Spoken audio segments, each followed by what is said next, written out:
શ્રેણિકભાઈ આપણને આજે એ ઊંડા રહસ્યોનું સમજાવશે, જેથી આપણે માટે બહુ જ સહેલું પડશે.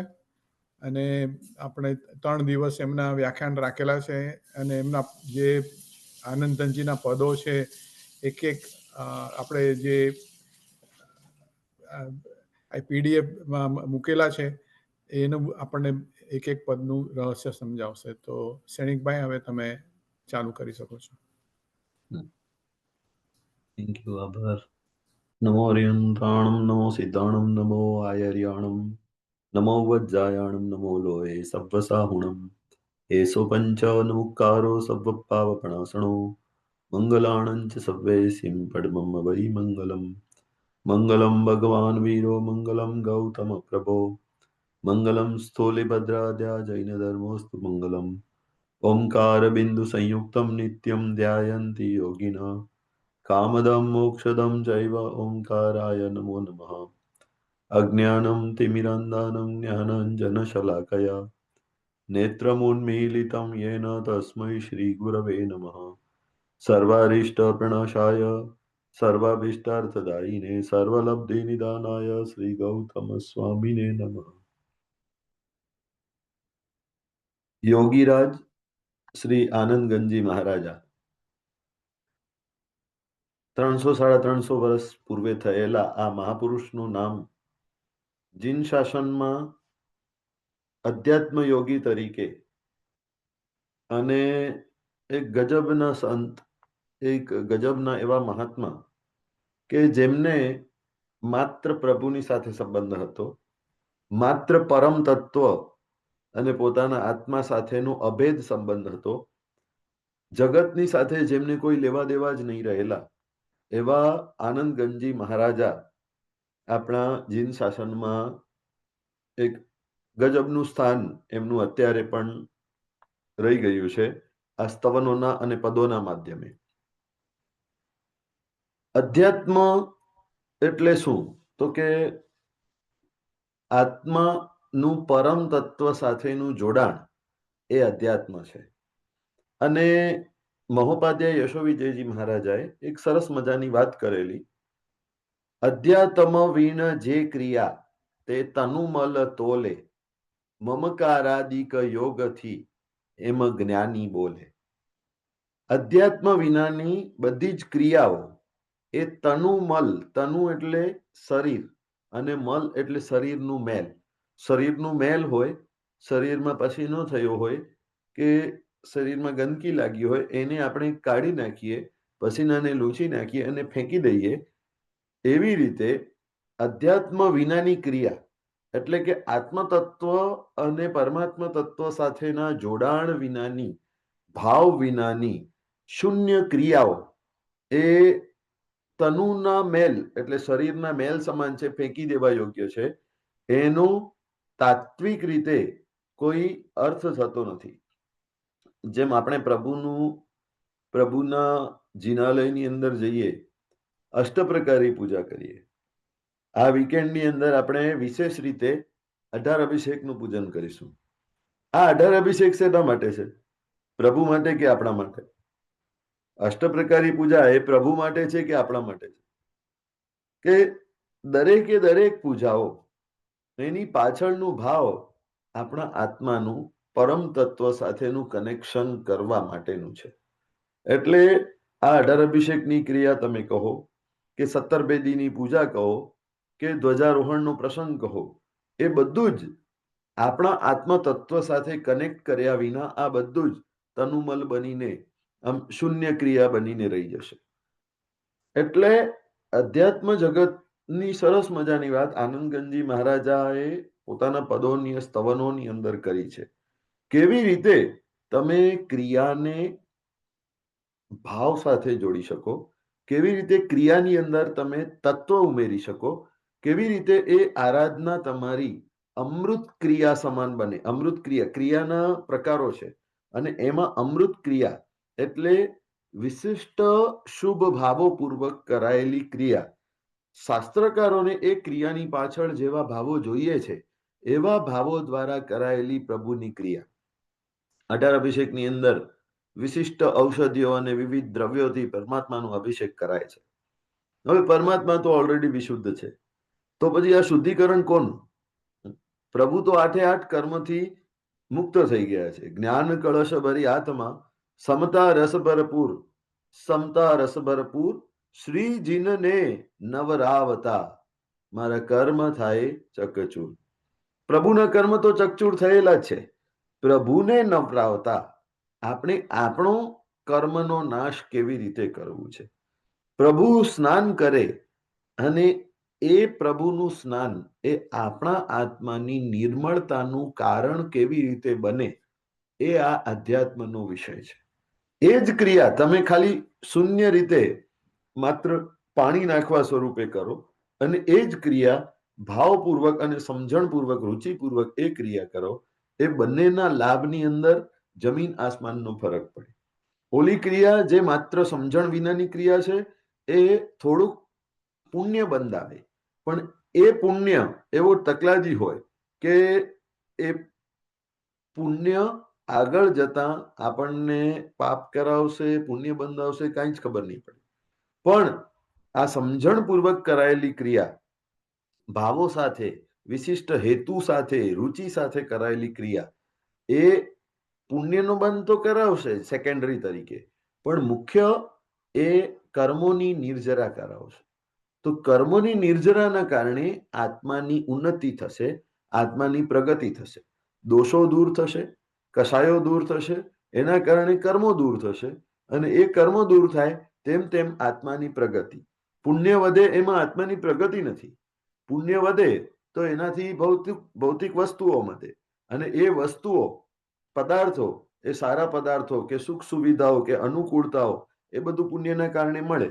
અને એમાં જો અટવાયા અને પાછા પોતાના આત્મતત્વને ભૂલ્યા, તો પછી એ મળેલું પુણ્ય તત્વ પણ ફરી પાછો પાપ બંધાવનારું બની જાય, એ આપણને ખબર ના પડે. એટલે મુખ્ય હેતુ છે પ્રભુ સાથેનું જોડાણ. હવે આ આનંદગંજી મહારાજા એવા અધ્યાત્મ યોગી હતા કે જેમને જગતનું બિલકુલ જોડાણ નહીં. મને માત્ર મારા પ્રભુની પરવા છે. એક ગામનો પ્રસંગ, એ ગામની અંદર એક શેઠ, મુખ્ય શેઠ આવે, વ્યાખ્યાનની અંદર આગળ બેસે અને પછી જ વ્યાખ્યાન શરૂ થાય. એ ગામની રીત એવી હતી, પરંપરા એવી હતી કે જે પણ મહાત્મા એ ગામમાં આવે, ઉપાશ્રયમાં આવે, વ્યાખ્યાન ગોઠવાયો હોય તો એ વ્યાખ્યાન શેઠના આવ્યા વિના શરૂ ના થાય. શેઠ આવીને આગળ બેસે, પછી બીજા બધા પાછળ બેસે, અને એ પછી જ વ્યાખ્યાન ક્યારે પણ શરૂ થાય. અને આનંદગંજી મહારાજાએ શું કર્યું કે એ દિવસે શેઠને આવવામાં થોડુંક મોડું પડ્યું. આનંદગંજી મહારાજા તો ટાઈમના બંધાયેલા, એ કે આટલા વાગે સ્ટાર્ટ તો સ્ટાર્ટ, ગમે તે આવ્યું ના આવ્યું એ તમારી મરજી, મારે તો મારા સમયે બોલવાનું છે. જો હું સમય બગાડું તો કેટલાય લોકોની 1 મિનિટ બગાડું તો 500 જણાની 1 મિનિટ એટલે 500 મિનિટોનો બગાડ થયો. એટલે આનંદગંજી મહારાજા તો વ્યાખ્યાન સ્ટાર્ટ કરી દીધું. ઓલા શેઠ આવીને ગુસ્સે થઈ ગયા કે ભાઈ આજ સુધીમાં કોઈ મહાત્માએ કર્યું નથી. હું સંઘનો મુખ્ય છું, બધા મહાત્માઓ પણ મારો આદર જાળવે છે, આ તે બધું બોલવા લાગે. આનંદગંજી મહારાજા કહે છે, તને આટલું બધું તો શેનું છે? આટલો બધો અહંકાર, આટલો ઈગો શેનું છે? જો તને લાગતું હોય કે તારી ગોચરી પર હું જીવું છું તો મને ગોચરી વોરાવવાની જરૂર નથી.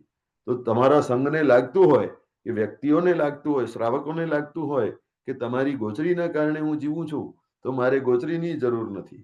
જો તમને લાગતું હોય કે મેં સંસારનો ત્યાગ કર્યો, તમે લોકો વસ્ત્ર વોરાવો છો, એ વસ્ત્ર પહેરીને હું મારું શરીર ઢાંકું છું, તો મારે વસ્ત્રની જરૂર નથી. અને એ વસ્ત્રો કાઢી અને એ પોતે જતા રહ્યા જંગલની અંદર.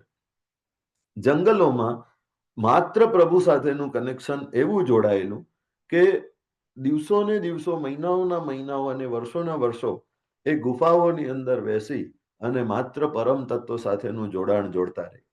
એમાં બાજુમાં જંગલી પ્રાણીઓ પણ આવીને એટલા શાંત ભાવે બેસી જાય, કારણ કે એવા જે અધ્યાત્મ રસિક મહાત્માઓ હોય, સાધના કરતા હોય, અને એ સાધનાના અણુ પરમાણુ, એમના વાઇબ્રેશન્સ એટલા પડે કે જેમ એમની વિનમ્રતા, એમની ક્ષમતા, એમનો વિશિષ્ટ આવો અધ્યાત્મનો ભાવ, એ ભાવની ઓરાના કારણે એ વન્ય પશુ પક્ષીઓ પણ એકદમ પાલતુ પ્રાણીની જેમ આવીને બાજુમાં બેસી જાય. એટલે સિંહો પણ આવીને એમની ગુફામાં બાજુમાં બેસી જતા. અને આનંદગંજી જે એમને ભાવે અને જે એમની પરાવાણીમાંથી બહાર આવે, એમની વાણી, એવા મહાત્માઓની વાણીને પરાવાણી કહેવામાં આવે છે. 4 પ્રકારની વાણી હોય: વૈખરી, મધ્યમા, પશ્યંતી અને પરા. 4 પ્રકારની વાણી હોય છે. તો વૈખરી વાણી એટલે આપણે એકદમ વગર ફોકટનું બોલ બોલ બોલ બોલ બોલ બોલ કરતા હોઈએ ને, આ બધી વૈખરી વાણી. એનાથી આગળ મધ્યમાં, પશ્યંતી અને છેલ્લી વાણી છે પરાવાણી.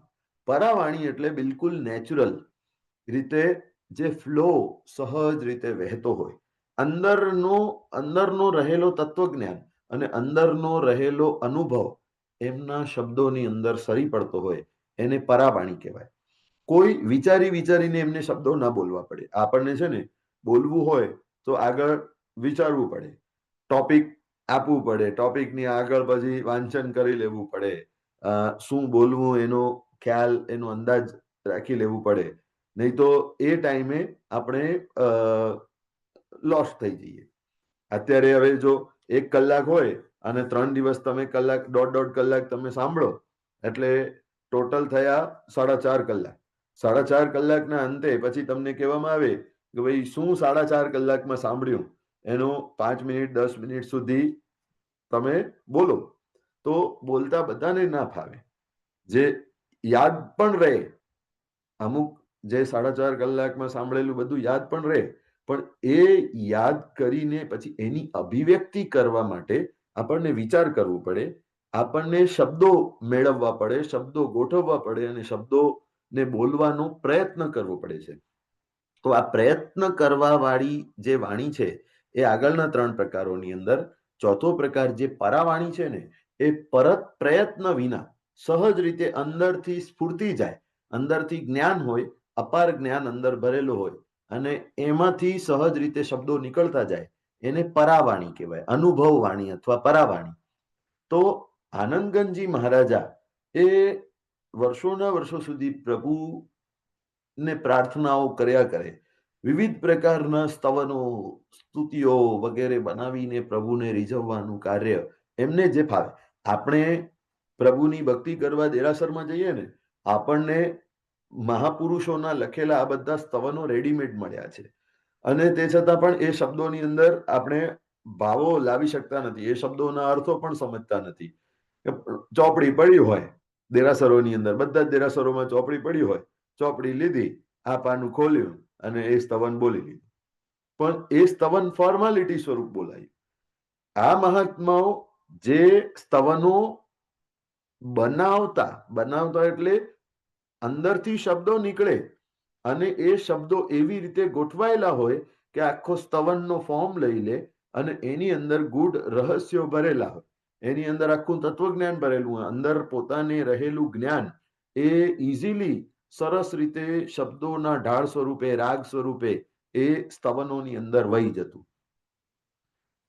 આવા તો કેટલાય વર્ષો સુધી એ કાર્ય થયું, પણ એકલા ગુફાઓમાં હોય અને કોઈ એની નોંધ લેનારો પણ ન હોય ને એમને કોઈ એવી કુતૂહલ વૃત્તિ પણ ન હોય કે મારા સ્તવનો, મારી રચનાઓ હું પબ્લિશ કરું. એકવાર કોઈક જંગલના જિનાલયની અંદર, જંગલની અંદર શૂન્ય જિનાલય હતું અને એ જિનાલયની અંદર આનંદગંજી મહારાજા બેઠેલા. પ્રભુની ભક્તિ એટલી બધી, ત્યારે એમની સ્ફૂર્ણા એટલી બધી થઈ કે એક પછી એક ઋષભદેવ, અજીતનાથ, સંભવનાથ એમ કરતા કરતા 24 ભગવાનના અંદરથી સ્તવનો નીકળતા ગયા. અને એ સ્તવનોની અંદર પ્રાર્થના કેવી હોય કે એકદમ નેચરલ હોય, જાણે પ્રભુ સાથે વાત કરતા હોય, પ્રભુની સાથે કોઈ અનુભવની શેરિંગ કરતા હોય. અત્યારે મારે કોઈની સાથે, શૈલેષભાઈના ઘરે છું, શૈલેષભાઈની સાથે વાત કરવી હોય તો આજે મેં શું જોયું, આજે ત્યાં શું ઘટના ઘટી હતી, કે ટીવીની અંદર શું જોયું, કે સમાચારની અંદર શું આવ્યું, એ ઘટના પરથી વાત નીકળે અને વાત પછી આગળ એ બે જણાની પરસ્પર વાત સ્વરૂપ બનતી જાય. આનંદગંજી મહારાજાનું ફોર્મેટ આ જ છે. સ્તવનોની અંદર આ જ ફોર્મેટ એમણે રાખી છે. પણ ત્યાં 2 વે કમ્યુનિકેશન નથી, કારણ કે પ્રભુ છે, પ્રભુ બોલતા નથી, આનંદગંજી મહારાજા બોલતા જાય છે. શું બોલે? તો જે અંદરથી સ્ફુરે એ બોલે. એમાં પણ જે ઘણીવાર એમણે દ્રશ્ય જોયેલું હોય, આજના દિવસમાં જે ઘટના ઘટી હોય એનું દ્રશ્ય આનંદગંજી મહારાજાની સામે આવ્યું હોય, એ દ્રશ્ય નું પણ અનુભવ પ્રભુની સાથે શેર કરે અને એને તત્વ સાથે જોડી દે કે ભાઈ આ દ્રશ્યમાં મેં સંસારની આ વિચિત્રતા જોઈ, હે પ્રભુ તમારું માર્ગ તો એનાથી કાંઈક જુદું જ ભિન્ન છે. એટલે પ્રભુની સાથે એવી રીતે કમ્યુનિકેશન કરે. તો આ બધા નેચરલ ફોર્મની અંદર વહી નીકળેલું કમ્યુનિકેશન 1 થી કરીને 24 ભગવાનના સ્તવનો બોલાયા. અને આનંદગંજી મહારાજા વોઝ નોટ બોધર્ડ કે મારે એ સ્તવનો લખી લેવા છે, યાદ રાખી લેવા છે, રેકોર્ડ કરી લેવા છે, એવું તો કઈ સિસ્ટમ હતી નહીં. ભગવાનની આગળ બેઠા છે, વહી નીકળ્યા છે. કુદરતે એ દેરાસરના એક ખૂણામાં જ્ઞાન વિમલજી મહારાજા બેઠા હતા. જ્ઞાન વિમલજી મહારાજા એ દેરાસરમાં એક ખૂણામાં બેઠા હતા. આનંદગંજી મહારાજની ખબર નહીં. આનંદગંજી મહારાજને લાગ્યું કોઈ નથી, ભક્તિ ચાલુ કરી, ભગવાનની સામે બેસી અને 24 ભગવાનના સ્તવનો નવા એવું નહીં કે કોઈ આગળની કોપી કે ગોખેલું, રટેલું, સાંભળેલું, કંઠસ્થ કરેલું, એ નહીં. અંદરથી નવા જ 24 ભગવાન માટેના સ્તવનો નીકળતા ગયા. અને જ્ઞાન વિમલજી મહારાજને લાગ્યું કે આ તો કઈ ગજબનો ખજાનો છે. આ ગજબનો ખજાનો છે. એમની પાસે નોટ પેન હતી અને એમણે તરત જ એ જેવા બોલાતા ગયા તેવા એમણે આ સ્તવનો બધા નોંધી લીધા. અને એ નોંધાઈ ગયેલા સ્તવનો આજે આપણા સુધી પહોંચી શકે. એ સ્તવનો ને પદો આનંદગંજી મહારાજાએ ક્યારે પણ લખવાનો પ્રયત્ન, પબ્લિશ કરવાનો કે એને આટલા સરસ મજાના સ્તવનો તત્વજ્ઞાનને અર્થથી ગંભીર હોય પણ ક્યારે એને એની એડવર્ટાઇઝ કરવાનું એમને મન પણ ના થાય. આ મહાત્માઓ બધા એવા હોય કે મેં તો પ્રભુ માટે બનાવ્યા છે, જગતને એને બતાડવાની કે પબ્લિશ કરવાની કે લોકો એને ગાતા થાય, લોકો એને કંઠસ્થ કરતા થાય, એવી કોઈ ઈચ્છા પણ હોતી નથી. તો જ્ઞાન વિમલજી મહારાજના કારણે આપણને આ આનંદગંજી મહારાજના 24 સ્તવનો મળે. આ આનંદગંજી મહારાજાએ ઋષભદેવ ભગવાનથી સ્ટાર્ટ કરી આખી યાત્રા. હવે એમાં પ્રભુની ભક્તિ કરવી છે. નારદના ભક્તિ સૂત્રની અંદર એમણે લખ્યું છે ભક્તિ એટલે શું. નારદ ભક્તિ સૂત્ર નામનો એક ગ્રંથ છે, અજૈન ગ્રંથ છે. અને એમાં નારદજીને પૂછવાનું, નારદને પરમ ભક્ત ભગવાનના માનવામાં આવે. જો નારદજી છે, મીરાબાઈ છે, ગોરા કુંભાર છે, નરસિંહ મહેતા છે, આ બધા પરમાત્માના ભગવાનના પરમ ભક્તો. જે પણ ભગવાનને એ માનતા હોય, પણ એ પરમાત્મા તત્વ પ્રત્યેનું એમનું ગજબનું જોડાણ એવું. પાનબાઈના ભજનો છે. તો આ બધા એ ગાતા જાય, એમને ખબર ના હોય. નવી રચનાઓ અંદરથી નીકળતી જાય. મીરાબાઈ કોઈ કોપી કરેલા વર્ડો ના ગાય, પણ અંદરથી સ્તવનો નીકળતા જાય. તો આ આનંદગંજી મહારાજા એવી રીતે નવા સ્તવનો બોલે જાય છે અને જ્ઞાન વિમલજી મહારાજા લખે છે. વિષય શું લેવો? તો એમણે જે જોયું હોય એ પણ બધું સ્તવનોની અંદર નાખી દે અને પછી એક સ્તવનની અંદર કોઈ એક સ્પેસિફિક ટ્રેક ઉપર એ ચાલ્યા કરે કે ભાઈ ભગવાનની ભક્તિ. તો નારદ ભક્તિ સૂત્રની અંદર શું કહે છે, નારદજીને કોઈએ પૂછ્યું કે ભક્તિ એટલે શું? નારદજી કહે છે, સા ત્વસ્મિન પરમ પ્રેમ રૂપા ચ અમૃત સ્વરૂપા ચ. આ ભક્તિ છે. ભક્તિની વ્યાખ્યા આપી. સા ત્વસ્મિન, તમને કોઈ વ્યક્તિ કે વસ્તુ પ્રત્યે જે પ્રેમ હોય એ પ્રેમ પરાકાષ્ઠાનો હોય કે 100% કમ્પ્લીટ, કે એના વગર રહી જ ના શકાય. એ પ્રેમ જે 100% કમ્પ્લીટ હોય ને એને ભક્તિ કહેવામાં આવે છે. તો બહુ ઊંડાણવાળી વ્યાખ્યા છે. આપણને લાગે કે 100% પ્રેમ છે, આપણને એકબીજા પ્રત્યે, આપણા સંબંધી પ્રત્યે, આપણા ફેમિલી પ્રત્યે એટલો 100% નો પ્રેમ છે, એના વગર રહી જ ના શકાય. પણ એ જ્યારે વાસ્તવિક જીવનમાં એવું થાય છે કે એક હોય બીજો જતો રહે તો પણ જીવવાનું ચાલુ રહે છે. થોડાક દિવસે બધું ભૂલાઈ જાય છે અને પાછું નોર્મલ રૂટીનની અંદર સેટ થઈ જવાય છે. એ વ્યક્તિ વિના પણ રહી લેવાય છે. એવી રીતે કોઈ વસ્તુઓ પ્રત્યે ગમે તેટલો લગાવ હોય, એ વસ્તુઓ ચોરાઈ જાય કે તૂટી જાય કે ખરાબ થઈ જાય કે બગડી જાય, એ થયા પછી પણ એ વસ્તુ વિના પણ રહી શકાય છે. એટલે એ 100% નો પ્રેમ એવો હોય કે જે વસ્તુના દૂર ગયા પછી, એ વસ્તુનું જોડાણ તૂટ્યા પછી કે એ વ્યક્તિનું જોડાણ તૂટ્યા પછી જીવી જ ન શકાય. એ 100% નો પરમ પ્રેમ, અને એ પરમ પ્રેમ એ ભક્તિ છે. નારદજીની આ વ્યાખ્યા છે. પરમાત્મા પ્રત્યેનો પરમ પ્રેમ એ પરમાત્માની ભક્તિ છે. તો પરમાત્મા વિના જીવી જ ન શકાય એ દશા જેમની હોય, એ બધા જ પરમાત્માના પરમ ભક્ત. એટલે એ વ્યાખ્યા જો આપણે લગાડીએ તો એમાં તો ક્યાંય આપણી ભક્તિ બેસે જ નહીં. આપણી વ્યાખ્યા ભક્તિની અંદર કોઈ આપણી પરમાત્મા ભક્તિ બેસે જ નહીં. આપણે પ્રભુને કહીએ, ગાન તમારું ગાતા ગાતા અમે સમયનું બાન ભૂલ્યા, ખાવું ભૂલ્યા, પીવું ભૂલ્યા, ઊંઘ ભૂલ્યા, આરામ ભૂલ્યા, રાગ ભૂલ્યા ને દ્વેષ ભૂલ્યા ને પાપ તણો વ્યાપાર ભૂલ્યા, અને એવા એકાકાર થયા કે સળગેલો સંસાર. બોલો, આ 9 વસ્તુઓ માંગી. પ્રભુને કહી કે ભાઈ હું 9 વસ્તુઓ ભૂલી ગયો. ગાન તમારું ગાન, અમે સમયનું બાન ભૂલ્યા, ખાવું ભૂલ્યા, પીવું ભૂલ્યા, ઊંઘ ભૂલ્યા, આરામ ભૂલ્યા, રાગ ભૂલ્યા, દ્વેષ ભૂલ્યા, પાપનો વ્યાપાર ભૂલ્યા, અને એટલા એકાકાર થઈ ગયા કે સળગેલો સંસાર ભૂલ્યા. 9 વસ્તુ, એમાંથી એક પણ વસ્તુ આપણે ભૂલતા નથી. એટલે પ્રભુને કહીએ છીએ પણ જાણે પ્રભુ સમજતા નથી, પ્રભુને ખબર નથી, એ રીતની આપણી ભક્તિ છે. તો આ તો પરમ પ્રેમનો વિષય. આ બધા જ જે ભક્તો છે એ અંદરથી ઝૂર્યા કરે, અંદરથી પરમાત્માને મળવા માટેની સતત ઝંખના, સતત ઈચ્છા કર્યા કરે કે આ પ્રતિમાજી એ પણ મારા ભગવાન છે, અને એ ભગવાનની સાથે એવું નાતો, એવું કનેક્શન મારે જોડવું છે કે જાણે આ સાક્ષાત ભગવાન છે. 18 અભિષેકના પહેલા જ શ્લોકની અંદર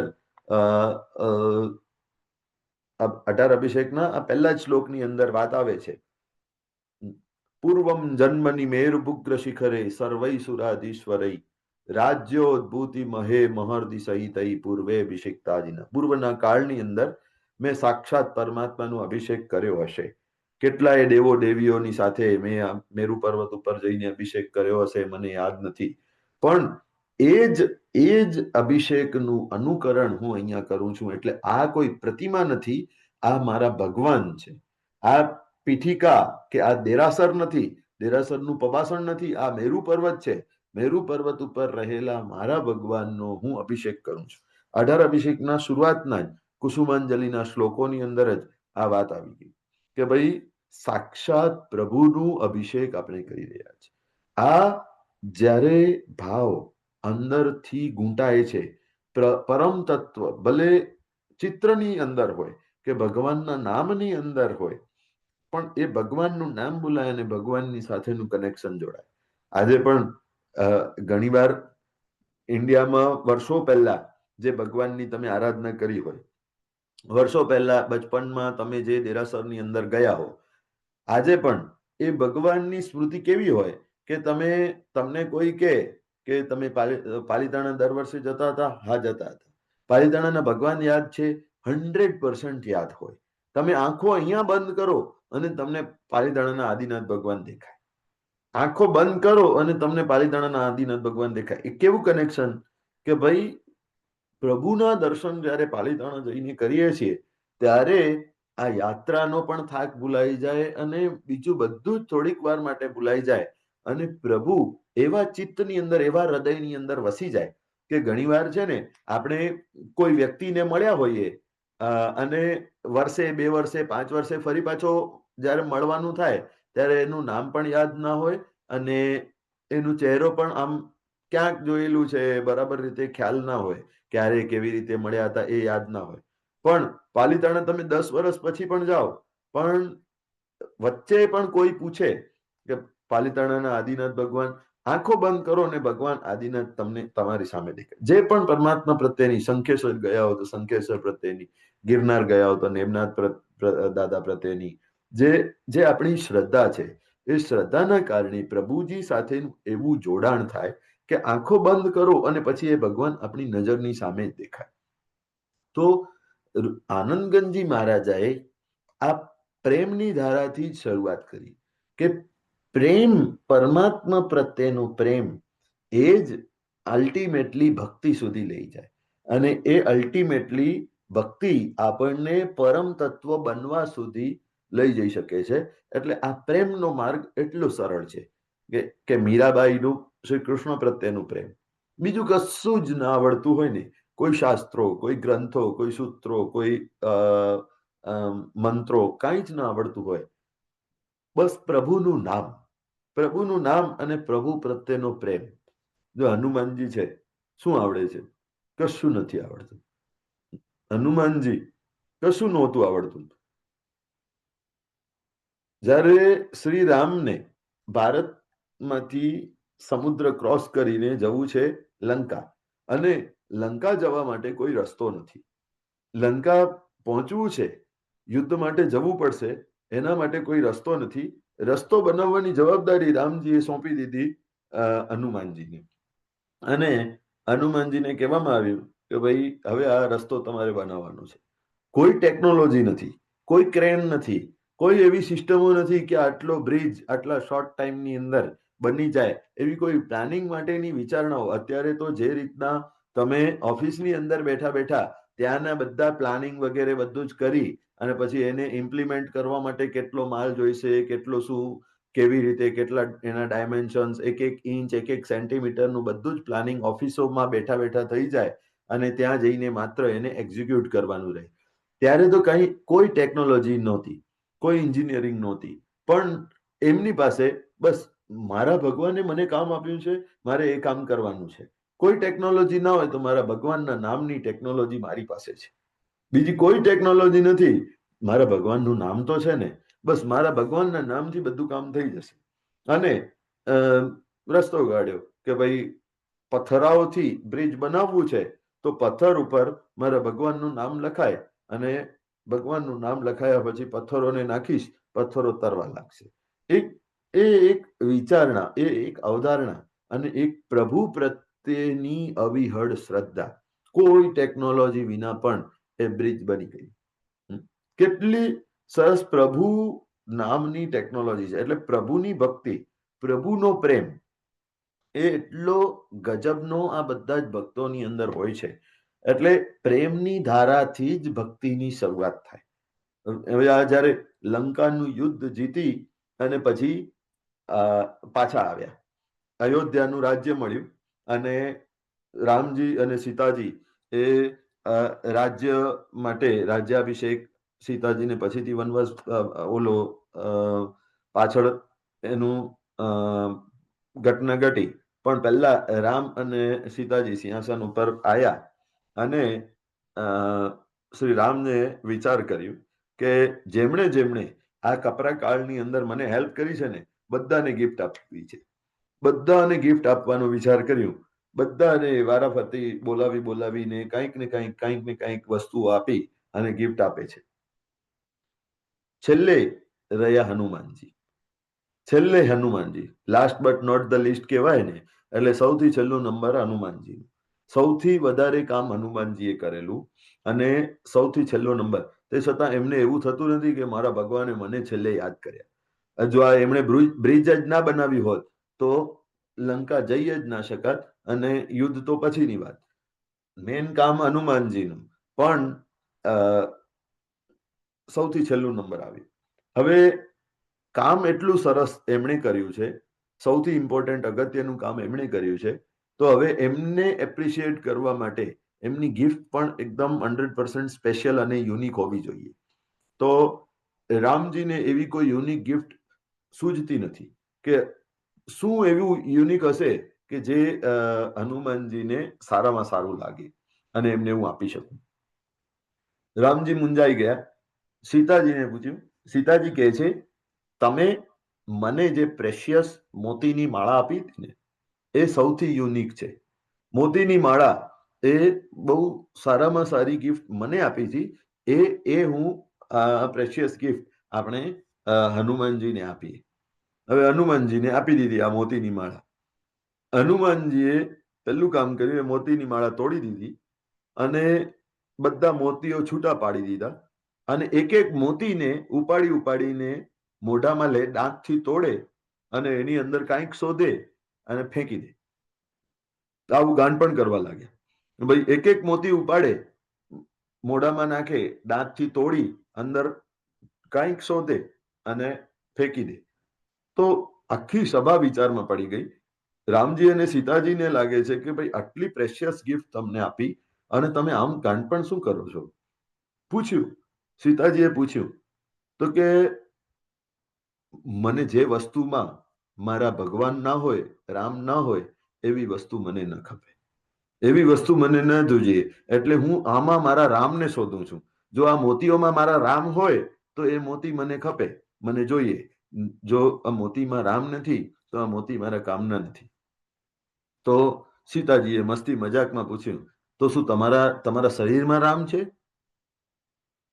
તો એમની પરમાત્મા ભક્તિ, ભગવાન પ્રત્યેની ભક્તિ એવી વસેલી અંદરમાં કે એમણે કહ્યું, હા છે. જો પ્રતીતિ કરવી હોય તો એમણે છે ને ઓલું આખું ચેસ્ટ પોતાની ફાડીને બતાવ્યું અને અંદર ત્યાં બેઠેલી આખી સભાની અંદર રામની પ્રતિમાના, એટલે રામની આકૃતિના અંદર દર્શન થયા.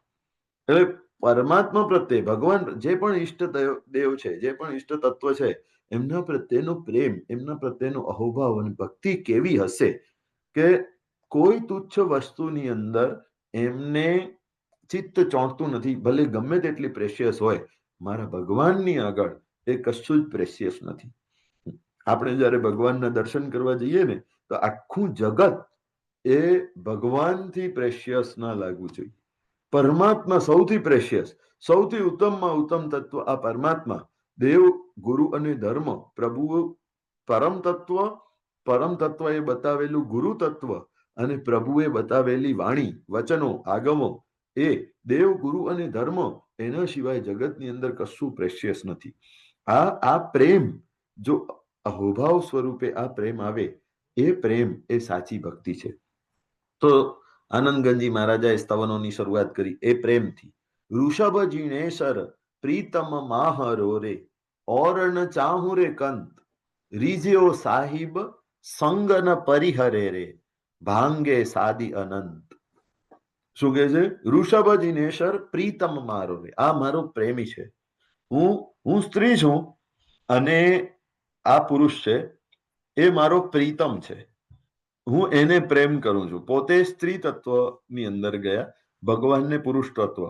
કારણ કે મારે સમર્પિત થવું છે. સ્ત્રી તત્વની અંદર સમર્પણનો ભાવ હોય.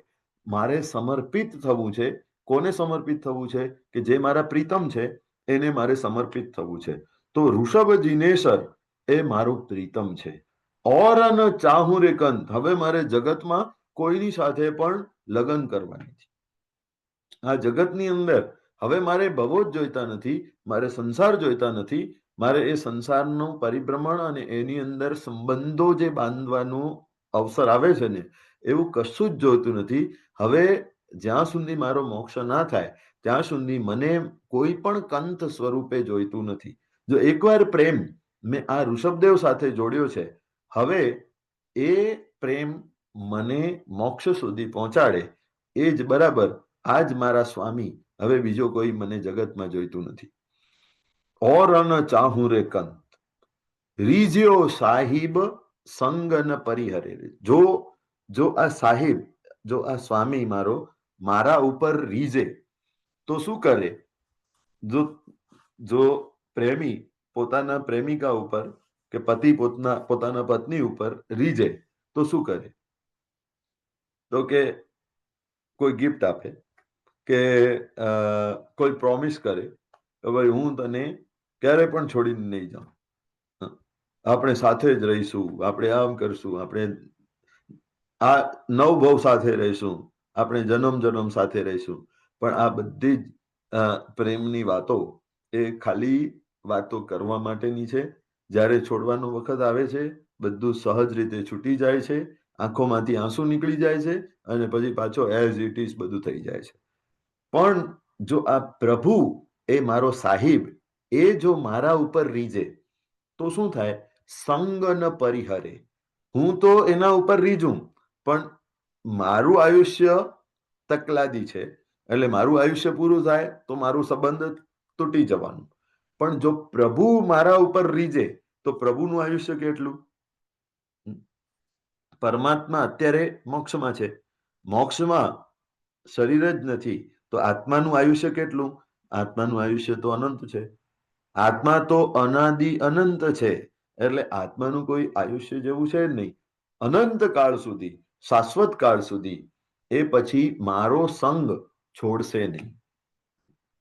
હું પકડવા જઈશ તો છૂટી જશે અને પ્રભુ પકડશે તો છૂટશે નહીં. એક મેળો હતો. પહેલાના કાળમાં ગામડાઓની અંદર મેળા લાગતા અને મેળામાં ગામ અને આજુબાજુના ગામો બધા ઘણા બધા લોકો આવે, એટલી બધી ગર્દી થાય. એમાં મમ્મી અને દીકરો મેળામાં ગયા છે. મમ્મી દીકરાને કહે છે કે ભાઈ મારો હાથ પકડ, મારો હાથ પકડ, મારો હાથ પકડ, નહીં તો તું ખોવાઈ જઈશ. તો દીકરો પકડતો નથી. થોડો આગળ ગયા, મમ્મી વળી પાછો કહે છે ભાઈ તું માનતો નથી, તું ખોવાઈ જઈશ, તું મારો હાથ પકડી લે, હાથ પકડી લે, હાથ પકડી લે. તોય દીકરો હાથ પકડતો નથી. મમ્મી એકદમ ખીજાઈ ગઈ અને ગુસ્સો કરવા લાગી. ત્યારે એ દીકરાએ સરસ મજાનો મમ્મીને જવાબ આપ્યો, મમ્મી એક કામ કરને, તું મારો હાથ પકડી લે ને. મમ્મી તું મારો હાથ પકડી લે, કેમ કે હું તારો જો હાથ પકડીશ તો હું તો નાનકડો છું, હું તો ઢીલો પોચો છું, આટલો નાનો, મારી તાકાત કેટલી, મને એક કોઈનો બીજા કોઈનો ધક્કો લાગે તો મારો હાથ તારાથી છૂટી જાય. પણ તું જો મારો હાથ પકડીશ તો મને 100% શ્રદ્ધા છે કે તું મારો હાથ ક્યારે પણ છોડીશ નહીં. એટલે કેવી માં અને દીકરા પ્રત્યેની, દીકરાને માં પ્રત્યેની કેવી અવિચળ શ્રદ્ધા છે કે ભાઈ મારી મમ્મી જો મારો હાથ પકડશે તો ક્યારે પણ છૂટશે નહીં.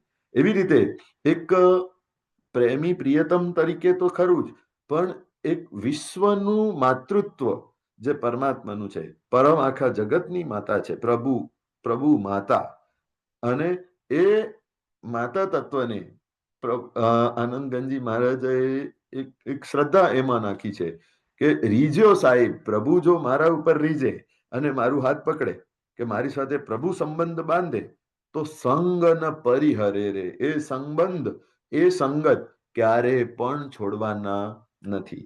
હું પ્રયત્ન કરીશ તો છૂટી જશે. હું પ્રયત્ન કરીશ કે પ્રભુ સાથે પ્રેમ વધારવાનું, પ્રભુની ભક્તિ કરવાનું, પ્રભુ સાથે કનેક્ટેડ રહેવાનું, પણ આ સંસારની અંદર ઢગલાબંધ કામો આવે, એક કોઈ એવું કામ આવશે અને મને પ્રભુ ભૂલાઈ જશે. હું પ્રયત્ન કરીશ રોજ સામાયિક કરવાનો કે રોજ ભક્તિ કરવાનો, રોજ આરાધના કરવાનું, ક્યાંક જવાનો પ્રસંગ આવ્યો અને બધું છૂટી જશે. પણ પ્રભુ જો મને પકડશે તો આ સંબંધ ક્યારે પણ નહીં છૂટે, કારણ કે એ શાશ્વત કાળનો સંબંધ બંધાશે. એટલે શું કહે છે?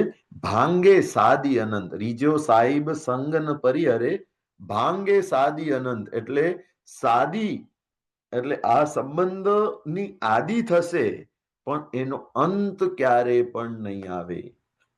એની આદિ એટલે એની શરૂઆત થશે, સંબંધની શરૂઆત થશે, જોડાણ થશે, એટલે એ શરૂઆત થશે, પણ એનો અંત ક્યારે પણ નહીં આવે. અનંત કાળ સુધી એ પ્રભુ મારી સાથે જોડાયેલા રહેશે. પ્રભુ સાથેનું કનેક્શન એવું અનંત કાળ સુધી જોડવાનું છે. તો માટે પ્રભુને પ્રેમ કરવાનું છે. અહીંયા આગળ બીજી ગાથામાં કહે છે, પ્રીત સગાઈ રે જગમાં સહુ કરે રે, પ્રીત સગાઈ ન કોઈ, પ્રીત સગાઈ રે નિરૂપા દિક કહી રે, સોપાદિક ધન ખોય, ઋષભજીનેશ્વર પ્રીતમ માહરો. પ્રીત સગાઈ રે જગમાં સૌ કરે. જગતમાં બધા જ પ્રેમની સગાઈ કરે છે. એટલે પ્રેમનો સંબંધ જગતના બધા જ જીવો બાંધે છે. માતા દીકરા પ્રત્યેનો, ભાઈ ભાઈ પ્રત્યેનો, ભાઈ બહેન પ્રત્યેનો, પિતા પુત્ર પ્રત્યેનો, પતિ પત્ની પ્રત્યેનો, બધા જ વિવિધ વિવિધ પ્રકારના સંબંધો એ પ્રેમના સંબંધ તરીકે જગત આખું આ બધા જ સંબંધો જોડે છે. પ્રીત સગાઈ રે જગમાં સહુ કરે રે. કોઈને કોઈ એવું છે એવું નથી હોતું કે જે એકલતામાં રહેતું હોય. એટલીસ્ટ મા દીકરાનો સંબંધ તો એ રહેવાનું જ જગતની અંદર કે ભાઈ જનની જેણે જન્મ આપ્યો હોય એની સાથે તો હંમેશા રિલેશન રહેવાનું. ભલે પિતા ચાલ્યા ગયા હોય કે ભાઈ બહેન ના હોય કે બીજો કોઈ સંબંધ ના હોય, પણ મા સાથેનું કનેક્શન તો એટલીસ્ટ રહેવાનું. એટલે આ પ્રેમનો સંબંધ બધા જ વ્યક્તિઓ, જગતના બધા જ જીવો, અને માત્ર મનુષ્યો જ નહીં પણ અન્ય પશુ પક્ષીઓ પણ વગેરે એ પણ બધા એક સંબંધની અંદર, એક પ્રેમના સંબંધની અંદર એ લોકો પણ જોડાય જ છે. તમે નાની નાની ચકલીઓ કે કબૂતરો જોશો તો સાવ ઢીલું પોચું એમનું શરીર, માંડ પોતે જીવવાની ક્ષમતા હોય, પણ તે છતાં પણ જ્યારે પુત્રનો, દીકરાઓનો જન્મ થાય, એમના જે યંગ વન્સ આવે તો એટલું પ્રેમ, એટલી હૂંફ અને એટલો એમના જીવનને ઉપયોગી જે કાંઈ પણ સહકાર આપવાનું છે એ લોકો પણ આપે છે. એટલે એક પ્રેમ, એક મમત્વ, એક સંબંધ જગતની અંદર બધા જ કરે છે. પણ પ્રીત સગાઈ ન કોઈ. જો પહેલા પદની અંદર શું કહ્યું? પહેલી એ લાઈનના પહેલા પદની અંદર કહ્યું પ્રીત સગાઈ રે જગમાં સૌ કરે. પ્રીત સગાઈ જગતમાં બધા જ કરે છે, પણ પ્રીત સગાઈ ન કોઈ. એટલે ફરી પાછું પ્રીત સગાઈ ન કોઈ નથી કરતું. હવે એનું અર્થ શું થયું કે પ્રીતની સગાઈ, સાચા પ્રેમની સગાઈ, સાચા પ્રેમનો સંબંધ જગત આખામાં બધા જ બાંધે છે. પ્રેમનો સંબંધ બાંધે છે, પણ સાચા પ્રેમનો, પરમ પ્રેમનો સંબંધ જગત બાંધતું નથી. આ જગતનો જે પ્રેમ છે ને એ કેવું છે? તો ઉપાધિ સહિતનું પ્રેમ છે, અને સાચો જે પ્રેમ છે એ ઉપાધિ વિનાનો પ્રેમ છે. નિરુપાધિક પ્રેમ અને સોપાધિક પ્રેમ, બે વસ્તુઓ પ્રેમ માટે બતાવી. નિરુપાધિક એટલે ઉપાધિ વિનાનું, નિર ઉપાધિક, જેની અંદર કોઈ ઉપાધિ ના હોય એવું પ્રેમ એ નિરુપાધિક પ્રેમ કહેવાય. અને જે પ્રેમ ઉપાધિ સાથેનું હોય, વ્યાધિ સાથેનું હોય, જંજાળ સાથેનું હોય, એને સઉપાધિક એટલે સોપાધિક પ્રેમ કહેવાય. તો આપણા બધાનું પ્રેમ તપાસીએ, જગતના બધા જ જીવોનું પ્રેમ તપાસીએ, એ નિરુપાધિક પ્રેમ કે સોપાધિક પ્રેમ? તો કે બધાના જીવનની અંદર જે કાંઈ પણ પ્રેમ છે ને એ સોપાધિક પ્રેમ છે, ઉપાધિ સહિતનું પ્રેમ છે. એટલે નિસ્વાર્થ પ્રેમ નથી. નિસ્વાર્થ એ પ્રેમની અંદર ક્યાંક ને ક્યાંક કોઈક ને કોઈક રીતે સ્વાર્થ જોડાયેલો જ છે. સ્વાર્થ જોડાયેલો છે એ જીવની સાથે, એ વ્યક્તિની સાથે, એ વસ્તુની સાથે એક સ્વાર્થનો સંબંધ જોડાયેલો છે. અને માટે એ પ્રેમ કેવું આપણો થઈ જાય છે? દૂષિત પ્રેમ, એટલે ઉપાધિ સહિતનું પ્રેમ થઈ જાય છે. અને એ સ્વાર્થના સંબંધો પૂરા થાય અને આયુષ્ય કોઈનું પૂરું થાય એટલે સ્વાર્થ આપણું તૂટે. શેના માટે આપણે રડીએ છીએ? કોઈ વ્યક્તિ આપણાથી દૂર થાય, કોઈ વ્યક્તિનું, નજીકના વ્યક્તિનું, સંબંધીનું મૃત્યુ થાય ત્યારે આપણે રડીએ છીએ શેના માટે? તો કે આ સ્વાર્થનો સંબંધ, સ્વાર્થ જે હતો ને એ સ્વાર્થ ઉપર ઘા પડ્યો. એ વ્યક્તિનું મારી સાથેનું સંબંધ, મારી સાથેનું જોડાણ એ મને હેલ્પફુલ હતું, અને એ સ્વાર્થનો સંબંધ તૂટ્યો માટે આંસુ આવે છે. અને પછી ધીરે ધીરે મગજને ઠસાવી લઈએ કે એના વિના પણ હવે મારું જીવન ચાલે છે. ધીરે ધીરે 5 દિવસ, 10 દિવસ, 15 દિવસ, મહિનો દિવસ, અને 1.5-2 મહિનામાં તો બધું બેક ટુ નોર્મલ થઈ જાય કે જે સ્વાર્થનો સંબંધ હતો, ઠીક છે, એની પાસેથી મને પ્રેમ મળતું હતું, કે મને પૈસા મળતા હતા, કે મને એ કામ કરી આપતો હતો, કે જે કાંઈ પણ એની સાથેનું સંબંધ હતું એ બધું જ હવે બેક ટુ નોર્મલ થઈ જાય કે એના વિના પણ જીવન તો મારું આગળ ચાલે છે. એટલે આ સ્વાર્થ મિશ્રિત પ્રેમ જગતની અંદર હોય છે.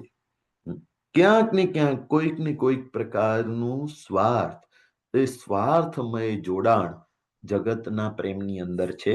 સાચી પ્રીતની સગાઈ એ સ્વાર્થ વિનાની હોય, એ બિલકુલ કોઈ પણ અપેક્ષા વિનાની હોય, માત્ર નિસ્વાર્થ પ્રેમ.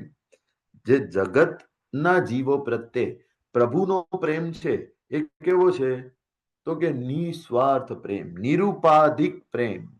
નિરુપાધિક, કોઈ પણ ઉપાધિ નથી, કોઈ પણ સ્વાર્થ નથી, કોઈ પણ ઈચ્છા કે અપેક્ષા નથી.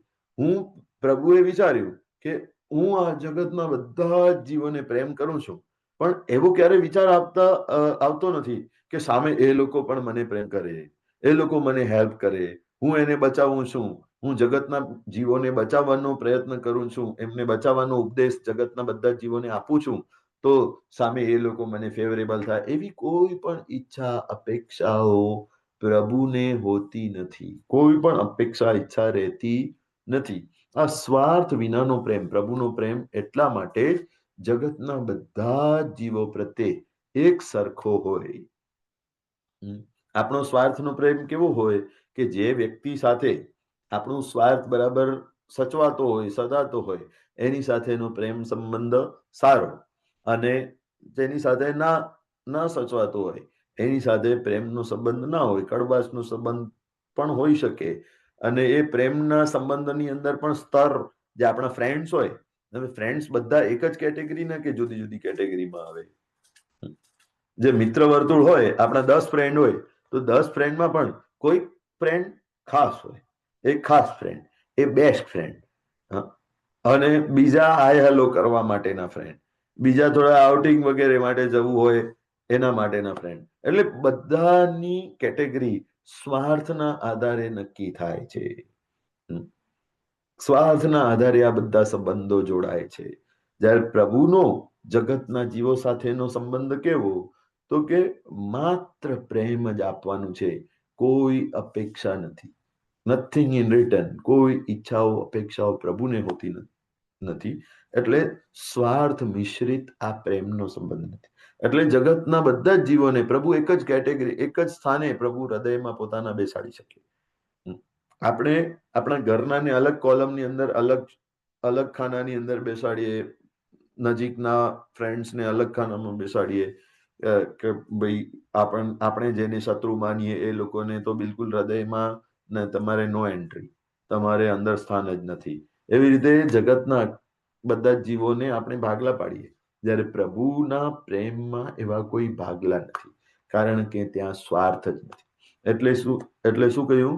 પ્રીત સગાઈ રે નિરુપાધિક કહી. સાચી પ્રેમની સગાઈ, સાચી પ્રીતની સગાઈ કેવી હોય? નિરુપાધિક હોય. એની અંદર કોઈ સ્વાર્થમય ઉપાધિ હોતી જ નથી. સોપાધિક ધન ખોય. જે સોપાધિક હોય, જે સ્વાર્થ મિશ્રિત હોય, એવી જે ઔપાધિક પ્રેમનો જે સંબંધ હોય ને, એ તો ધન ખોય. ધન ખોય એટલે આત્માનું જે ધન છે, આત્મધન, એ ખોનારું છે. એટલે પાછા આપણે એ સંબંધો હોય, એ સંબંધો જો બરાબર ચાલે નહીં, વચ્ચે ક્યાંક જો ફ્રેન્ડશિપ હોય, પણ ફ્રેન્ડશિપની અંદર કોઈકે આમ કર્યું, કોઈકે તેમ કર્યું, આપણા મગજમાં ન બેઠું, તરત જ આપણે એની અંદર ખટાશ આવી જાય, તરત જ એની અંદર બ્રેકડાઉન થઈ જાય. અને ઘણીવાર પછી એ તિરાડો આગળ વધતા 1, 2, 4, 8 પ્રસંગો થાય એટલે એ પાછી તિરાડો મોટી થતા એ સંબંધો તૂટી પણ જાય. તો આવા તકલાદી સંબંધો હોય, તો એના કારણે આપણું પોતાનું આત્મધન ખોવાઈ રહ્યું છે. એટલે આપણી પોતાની જગતને પ્રેમ આપવાની કેપેસિટી, એ આપણું આત્મધન છે. પ્રભુએ આખા જગતને માત્ર પ્રેમ, પવિત્રતા અને પ્રસન્નતા, 3 વસ્તુઓ પ્રભુએ આખા જગતને આપવાની કહી છે. આખા જગતને આપવાની અને પોતે પ્રેક્ટિસ કરવાની આ 3 વસ્તુઓ છે. નંબર 1 પ્રેમ, નંબર 2 પવિત્રતા, અને નંબર 3 પ્રસન્નતા. પોતે અને જગત આખું માત્ર પ્રેમની અંદર ડૂબે એ પ્રભુને જોઈએ છે. પવિત્ર, તમારું જીવન પવિત્ર હોય, દોષો ન હોય, અંદર વિષયો ન હોય, વિકલ્પો ન હોય, કશાયો ન હોય, રાગ દ્વેષ તારી મારી આ તે બધું ન હોય, અને તમારું જીવન પ્રસન્ન હોય. સવારથી સાંજ સુધી જે કંઈ પણ કરતા હો, પણ આખો એ 24 કલાક તમે માત્ર ને માત્ર પ્રસન્નતામાં રહો, એ પ્રભુની ઈચ્છા છે. જગતના બધા જ જીવો માટે પ્રભુની એ જ ઈચ્છા છે કે પ્રેમ, પવિત્રતા અને પ્રસન્નતામાં આખું જગત ડૂબી રહે. પણ જો ઉપાધિ સહિતનું પ્રેમ કરીએ છીએ તો એમાં સંબંધોમાં ખટાશ, ઘટનાઓ ઘટે, અને એ ઘટનાઓના કારણે જે આપણે જેને આપણી ભાષામાં મન દુઃખ કહીએ છીએ. મન દુઃખ એટલે દુઃખ ક્યાં થયું? હૃદયમાં થયું કે મનની અંદર થયું? દુઃખ હૃદયમાં થયું કે મનની અંદર થયું? કોઈ વ્યક્તિની સાથે ફ્રેન્ડશિપ હોય, મિત્રતા હોય, સંબંધો હોય, અને એની સાથે અણબનાવ કે આવું કોઈ ઘટનાઓ થાય તો દુઃખ હૃદયમાં થાય કે મનમાં થાય? હૃદય તો, જો ફ્રેન્ડશિપ છે ને, જો સાચી ફ્રેન્ડશિપ હોય, હૃદયથી મિત્રતા હોય ને, તો હૃદય તો બધું એક્સેપ્ટ કરવા તૈયાર છે. સાચા પ્રેમની અંદર કોઈ ઇફ બટ્સ ના હોય, બસ નિસ્વાર્થ પ્રેમ કરવું છે, એ ભલે ગમે તે કરે, મારે તો એને પ્રેમ જ આપવું છે. હૃદય તો એટલા માટે તૈયાર હોય. પણ મન દુઃખ એટલે શું? તે દુઃખ લાગ્યું ને, એ કોને લાગ્યું? મનને લાગ્યું. હવે મન તો એને પકડીને બેસશે, એની એનાલિસિસ કરશે કે ગયા એપિસોડમાં, ગયા વખતે એણે મારી સાથે આમ બોલેલું, આજે એણે આમ કર્યું, આજે એમ કર્યું. બધા કેલ્ક્યુલેશન કોણ રાખે છે? મન રાખે છે. તો મન દુઃખ થાય, અને એના કારણે પછી સંબંધો બધા જ બગડી જાય. એટલે આ આત્મધનને ખોનારું આ ઔપાધિક પ્રેમ છે. આપણને તો સાચું પ્રેમ કરવાનું છે, જે નિસ્વાર્થ હોય. એટલે પ્રભુની સાથે એવું પ્રેમ જોડવાનું છે કે જે નિસ્વાર્થ હોય. જો પ્રભુને જગત સાથે કોઈ સ્વાર્થ નથી, તો આપણને પ્રભુ સાથે શું સ્વાર્થ હોય? આપણે પ્રભુ પાસે જઈએ, ઘણા લોકો પ્રભુ પાસે જાય ને, તીર્થોમાં જાય, તો લોકોને એવી ઈચ્છા હોય કે ભાઈ પ્રભુની ભક્તિ કરીએ, પ્રભુ કંઈક પ્રસન્ન થઈને આપશે. મવડી જાય તો ત્યાં ઘંટાઘણની થાળી ચડાવે, ઓલા નૈવેદ્યની, સુખડીની. એની પાછળ ઈચ્છા શું? મારું જીવન સુખી થાય. એ સુખી જ છે. જો તમે પ્રેમ આપતા જગતને પ્રેમ આપો તો તમારું જીવન સુખી. તમે પોતે પ્રસન્ન રહો તો તમારું જીવન સુખી. તમારું જીવન પવિત્ર હોય, તમારું જીવન સુખી. પ્રભુએ આ ચાવી તમને આપી જ દીધી છે. હવે ઘટનાઓમાં દુઃખી થવું ન થવું એ તમારા હાથમાં છે. સુખ તો આપણી પાસે જ છે. એટલે અહીંયા એ જ કહે છે કે સાચો પ્રેમ જો કરતા શીખીએ તો પ્રભુ સાથેનું જોડાણ થાય. પ્રભુ સાથેનું જોડાણ થાય એટલે જગતના બધા જ જીવો સાથે જોડાણ થાય. કોઈએ રત્નસુંદર મહારાજને પૂછેલું કે તમે કહો છો કે ભગવાનને તમારા હૃદયની અંદર બોલાવો, ભગવાનને તમારા હૃદયની અંદર બોલાવો. એ ભગવાન તમારા હૃદયની અંદર આવ્યા એની ખબર કેવી રીતે પડે? એની ગેરંટી શું? કેવી રીતે ખબર પડે કે ભગવાન તમારા હૃદયની અંદર આવ્યા છે? અને એમણે સરસ મજાનો જવાબ આપ્યો કે ભગવાનને જગતના બધા જ જીવો પ્રિય છે. જે દિવસે તમારા હૃદયની અંદર જગતના બધા જ જીવો પ્રત્યે પ્રેમ હોય, તમને જગતના બધા જ જીવો પ્રિય લાગે, ત્યારે સમજવાનું કે તમારા હૃદયની અંદર ભગવાન આવે. પ્રભુએ જે મૈત્રી ભાવનું પવિત્ર ઝરણું આખા જગત માટે ફેલાવ્યું છે, એ જ મૈત્રી ભાવ આપણને ઘૂંટવાનું છે. ત્રીજી ગાથામાં કહે છે, કોઈ કંત કારણ કાષ્ટ ભક્ષણ કરે રે, મિલ શું કંત ને થાય, એ મેળો નવી કહીએ સંભવે રે, મેળો ઠામન ઠાય, ઋષભ જીનેશ્વર પ્રીતમ માહર. હવે અહીંયા કોઈ ઘટના એમના નજરમાં આવી હશે. જ્યારે આનંદગંજી મહારાજા પોતે ગામડાઓની અંદર વિચરતા હશે, ત્યારે કોઈ ઘટના એમના નજરમાં આવી હશે કે એ વખતે there was a social problem. જગતની અંદર સોસાયટીમાં અમુક પ્રોબ્લેમ્સ એ વખતમાં હતા. જેમ ડૌરી પ્રથા હતી, એવી જ રીતે એક પ્રથા હતી જે સતી બનવાની પ્રથા, કે પતિનું મૃત્યુ થાય તો પત્ની શું કરે, તો એની ચિતામાં જઈને પોતે પણ પત્ની પણ બળી જાય. એટલે એ એક સતી પ્રથા એ ભારતની અંદર ઘણા વખત સુધી ચાલતી હતી. તો એ સતીપણું કોઈ વ્યક્તિ ભાઈ મૃત્યુ પામ્યું હશે અને દોડતી એની પત્ની એની ચિતામાં અગ્નિ પ્રવેશ એને કર્યું હશે અને આ દૃશ્ય આનંદગંજી મહારાજાના મગજમાં ગયું હશે, જોયું હશે અને એ દૃશ્ય અહીંયા આ સ્તવનની અંદર એમને યાદ આવ્યું. બોલો, સહજ રીતે નીકળતો ફ્લો અને એની અંદર આ પણ બધી જ ઘટનાઓને અધ્યાત્મ જગતની અંદર કેવી રીતે એમણે વણી લીધી છે એ સમજવા જેવું છે.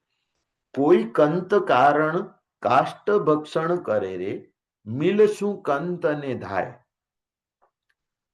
કોઈ કંત એટલે પતિને મળવા માટે, પતિ છૂટો થઈ ગયો, પતિનું મૃત્યુ થઈ ગયું, એનો આત્મા જતો રહ્યો, તો એને મળવા માટે, એને ફટાફટ જઈ અને એને હું મળી શકું એના માટે કોઈ કંત કારણ, કંતને માટે, પતિને માટે કાષ્ટ ભક્ષણ કરે રે. કાષ્ટ એટલે લાકડાઓમાં લાગેલી આગમાં પોતાનું શરીરનું ભક્ષણ કરાવી દે છે. એટલે લાકડામાં લાગેલી આગ અને એમાં એ બળીને સતી બની જાય છે. કાષ્ટ ભક્ષણ કરે રે, એની પાછળ એનો ભાવ શું હોય છે? મિલશું કંત અને ધાય. દોડીને હું મારા પતિને મળી લઈશ. કે ભાઈ હજી હમણાં જ થોડાક ટાઈમ પહેલા એનું મૃત્યુ થયું છે, એની ખાલી અંતિમ યાત્રા થઈ છે અને એ અંતિમ યાત્રામાં હું બળીને સાથે એની મરી જાઉં, તો એ જ્યાં ગયો ત્યાં ફરી પાછો હું એની સાથે આવતા જન્મની અંદર એની સાથે મળવા માટે પહોંચી જાઉં. પણ એને ખબર નથી એ મેળો નવી કહીએ સંભવે રે, મેળો ઠામ ન ઠાય. એને એ ખબર નથી, એ બિચારી સ્ત્રીને, કે એ પ્રથા જે ચાલે છે એમાં લોકોને એ ખબર નથી કે એ વ્યક્તિ તો ગયો, એના પ્રાણ ઉડ્યા અને એ પ્રાણ ઉડ્યા પછી અત્યારે જે એનું શરીર બળી રહ્યું છે એટલા વખતમાં એના કેટલાય ભવો થઈ ગયા હશે. એ મૃત્યુ પામીને ક્યાં જાય? અત્યારે પણ ઘણીવાર છે ને લોકો કોઈ મૃત્યુ પામે ને તો પછી અનુમાન લગાડ્યા કરે કે ભાઈ એ ક્યાં ગયો હશે મરીને, એનું જીવન સારું હતું, એની આંખો આમ ખુલ્લી રહી ગઈ કે એનું મોઢું ખુલ્લું રહી ગયું, તો એ દેવભવમાં ગયો હશે, અહીંયા ગયો હશે, એમ ચર્ચાઓ કર્યા કરે. પણ લોકોને એ ખબર નથી કે જો એ સમજો કે અહીંયાથી મૃત્યુ પામી અને નિગોદમાં ગયો હોય તો નિગોદના ભવો કેટલા સૂક્ષ્મ, તો કે આપણા એક શ્વાસોશ્વાસની અંદર 17.5 ભવો થઈ જાય. એટલે 17 વખત જન્મ થઈ જાય, જન્મ અને મરણ થઈ જાય 17 વખત, અને 18મી વખતનું જન્મ થઈ ગયું હોય એક શ્વાસોશ્વાસ જેટલા સમયમાં, તો એ વ્યક્તિનું પ્રાણ ઉડ્યું અને ત્યારથી એના અંતિમ સંસ્કાર થયા, એમાં તો કેટલાય શ્વાસોશ્વાસ ને કેટલોય વખત નીકળી જાય અને એમાં એ વ્યક્તિના કેટલાય ભવો થઈ જાય, આપણને ખબર નથી હોતી. ક્યાંક કોઈક ભવની અંદર ગયો, એ પાછો ત્યાંથી કેટલા ભવો કર્યા આપણને ખબર હોતી નથી. તો કઈ રીતે તમે આ લાકડાની અંદર બળી અને તમારા પતિને મળી શકો? એટલે આ બર્નિંગ સોશિયલ પ્રોબ્લેમ્સને પણ એમણે આધ્યાત્મિક રીતે સ્તવનોની અંદર જોડી અને લોકોને બોધ આપવાનો પ્રયત્ન કર્યો છે કે તમે અજ્ઞાન રીતે ખોટું આ બધી પ્રથાઓ તમે કરો છો, મેળો ઠામ ન થાય. આવી રીતે કાંઈ મેળો બેસે નહીં કે ભાઈ તમે એ વ્યક્તિ ગયો હોય, પાછળ બળીને મરો એની ચિતામાં, તો એની સાથે જ ફરી તમારો બીજો જન્મ થાય. એવું કાંઈ હોતું નથી. જો એવી રીતે થતું હોય તો આખો આ સંસાર અસ્તવ્યસ્ત થઈ જાય અને આખો આ સંસાર એકબીજા માટે બળી મરે. એટલે આવું કાંઈ બંધ બેસતું આ બધું છે નહીં. આ સંસારમાં આપણો બધાનો જે સંબંધ છે, વ્યક્તિઓ અને વસ્તુઓનો જે સંબંધ છે ને, એ સંબંધને સાંયોગિક સંબંધ કહેવાય. 2 પ્રકારના સંબંધ હોય, તાદાત્મ્ય સંબંધ અને સાંયોગિક સંબંધ. તાદાત્મ્ય સંબંધ એટલે એ એવો સંબંધ છે, એવું જોડાણ છે કે ક્યારે પણ એ છૂટે જ નહીં. જેમ સાકરનો અને મીઠાશનો જે સંબંધ છે એ છૂટે જ નહીં. સાકરને અને મીઠાશને તમે છૂટી ના પાડી શકો. એવી રીતે આત્માનો અને જ્ઞાનનો સંબંધ કેવો? તો કે તાદાત્મ્ય સંબંધ. આત્મા જ્યાં જાય ત્યાં અંદર એનું જ્ઞાન રહેલું જ હોય. એમાંથી આત્મામાંથી જ્ઞાનને બહાર ના કાઢી શકાય. બહારથી કોઈ જ્ઞાનને વેચાતો લઈને આત્મામાં ના નાખી શકાય. કોઈ પુસ્તકની અંદરથી જ્ઞાન મળતું નથી. જ્ઞાન તો અંદર જ છે. આત્માનો અને જ્ઞાનનો સંબંધ એ તાદાત્મ્ય સંબંધ છે. જે ભાવમાં જાય ત્યાં એ સાથે ને સાથે જાય. પણ બીજા બધા જ પદાર્થોનું, જે દેખાતા પદાર્થો છે કે વ્યક્તિઓ છે, એ બધો જ સંબંધ આત્મા સાથેનો કેવો છે? તો કે સંયોગિક સંબંધ. સંયોગ થયો છે. અહીંયા જન્મ થયો મારો, આ એક ઘરની અંદર જન્મ થયો.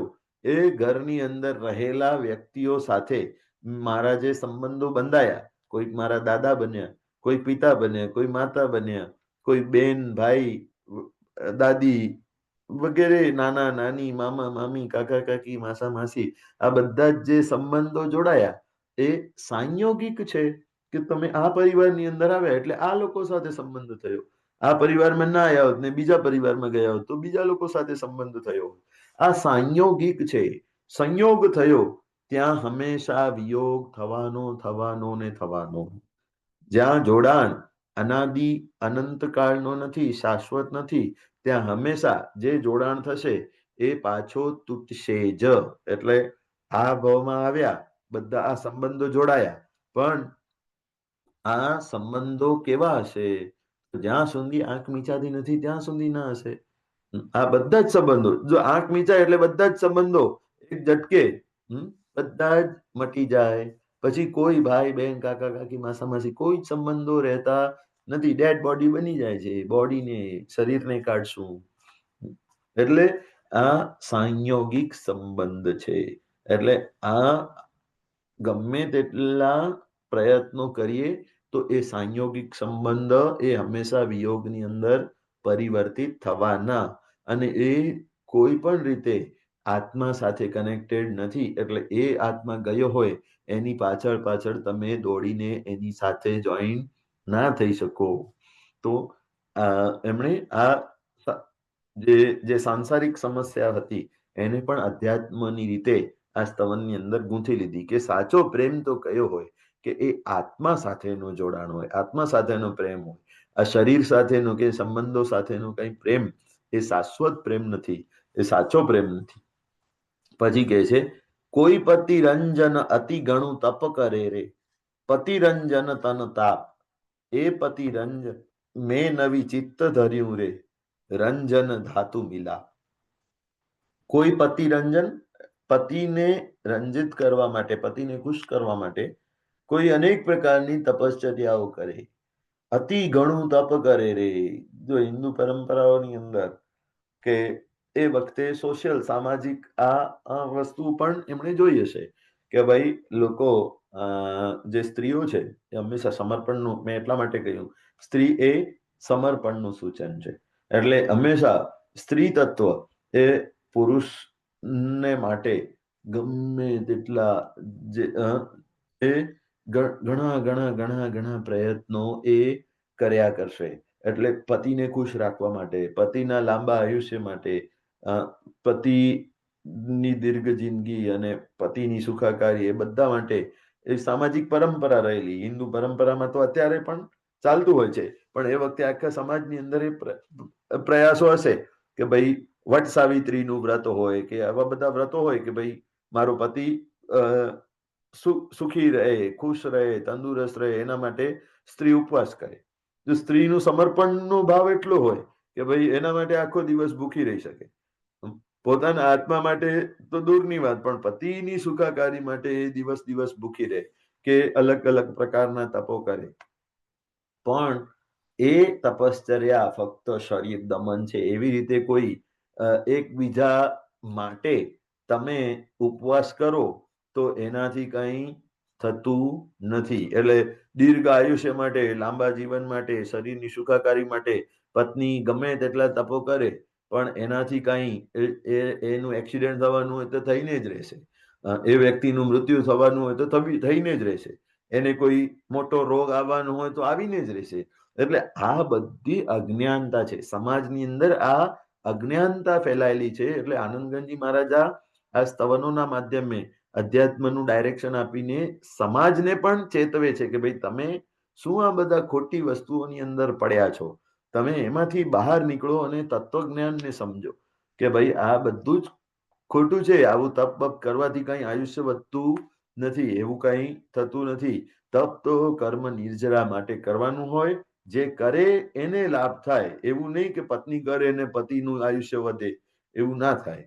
તો એ પતિ રંજન મેં નવી ચિત્ર ધર્યું રે, આવું પતિનું રંજન, મેં તમને પતિ બનાવ્યા છે. હે ઋષભદેવ ભગવાન, મેં તમને હવે પતિ બનાવ્યા છે. તો હવે તમને ખુશ કરવા માટે મેં આવું બધું કરું, હું આવું બધું કરું, કે ભાઈ તપ કરું કે આ તે જે કંઈ પણ હું કરું એનાથી તમે ખુશ થશો કે એનાથી તમને કંઈ ફરક પડવાનો નથી. તમે તો મોક્ષમાં ઓલરેડી જઈને ચાલ્યા ગયા. તો તમારા માટે હું શું કરું? પતિ રંજન, તમને આ ખુશ કરવા માટે હું શું કરું? તો કે પ્રભુ ક્યારે ખુશ થાય? રંજન ધાતુ મિલાપ, રંજન ધાતુ મિલાપ. પ્રભુ પરમ તત્વ ક્યારે ખુશ થાય? જ્યારે તમે એની સાથે એકાકાર થઈ જાઓ, અભેદ થઈ જાઓ. પ્રભુ પોતાના જેવા જ તમને બનાવવા માંગે છે.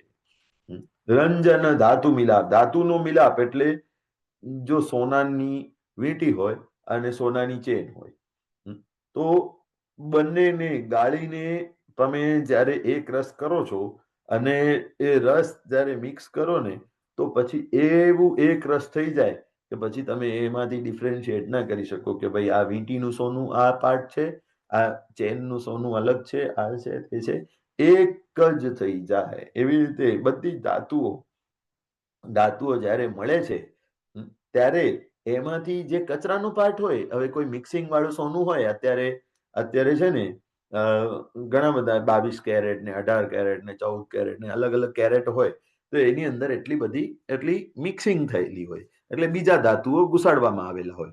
ભલે દેખાય સોના જેવા જ, પણ પછી જ્યારે તમે એને તપાવો ને એક રસ કરો ને અને પછી મિક્સિંગ જ્યારે થાય ત્યારે સોનું સોનાની સાથે ભળી જાય અને બીજો કચરો છે ને એ સાઈડમાં રહી જાય. પછી મિક્સિંગ કરવું હોય તો એની પ્રોસેસ કરીને પાછો એક કરીને આકાર આપવું પડે. પણ જે ધાતુ છે એ ધાતુની સાથે ભળી જાય, એકાકાર થઈ જાય અને ઓલો કચરો વગર ફુકટનો પાર્ટ, કચરાનો પાર્ટ નીકળી જાય. તો પ્રભુને એવું જ પ્રેમ કરવું છે આપણી સાથે, આપણને પ્રભુ સાથે અને પ્રભુને આપણી સાથે. પ્રભુને આપણા ઉપર સેટિસ્ફેક્શન ક્યારે થશે? જ્યારે જો પ્રભુનો સોલ એ પ્યોર સોલ છે, એટલે શુદ્ધ સોનું.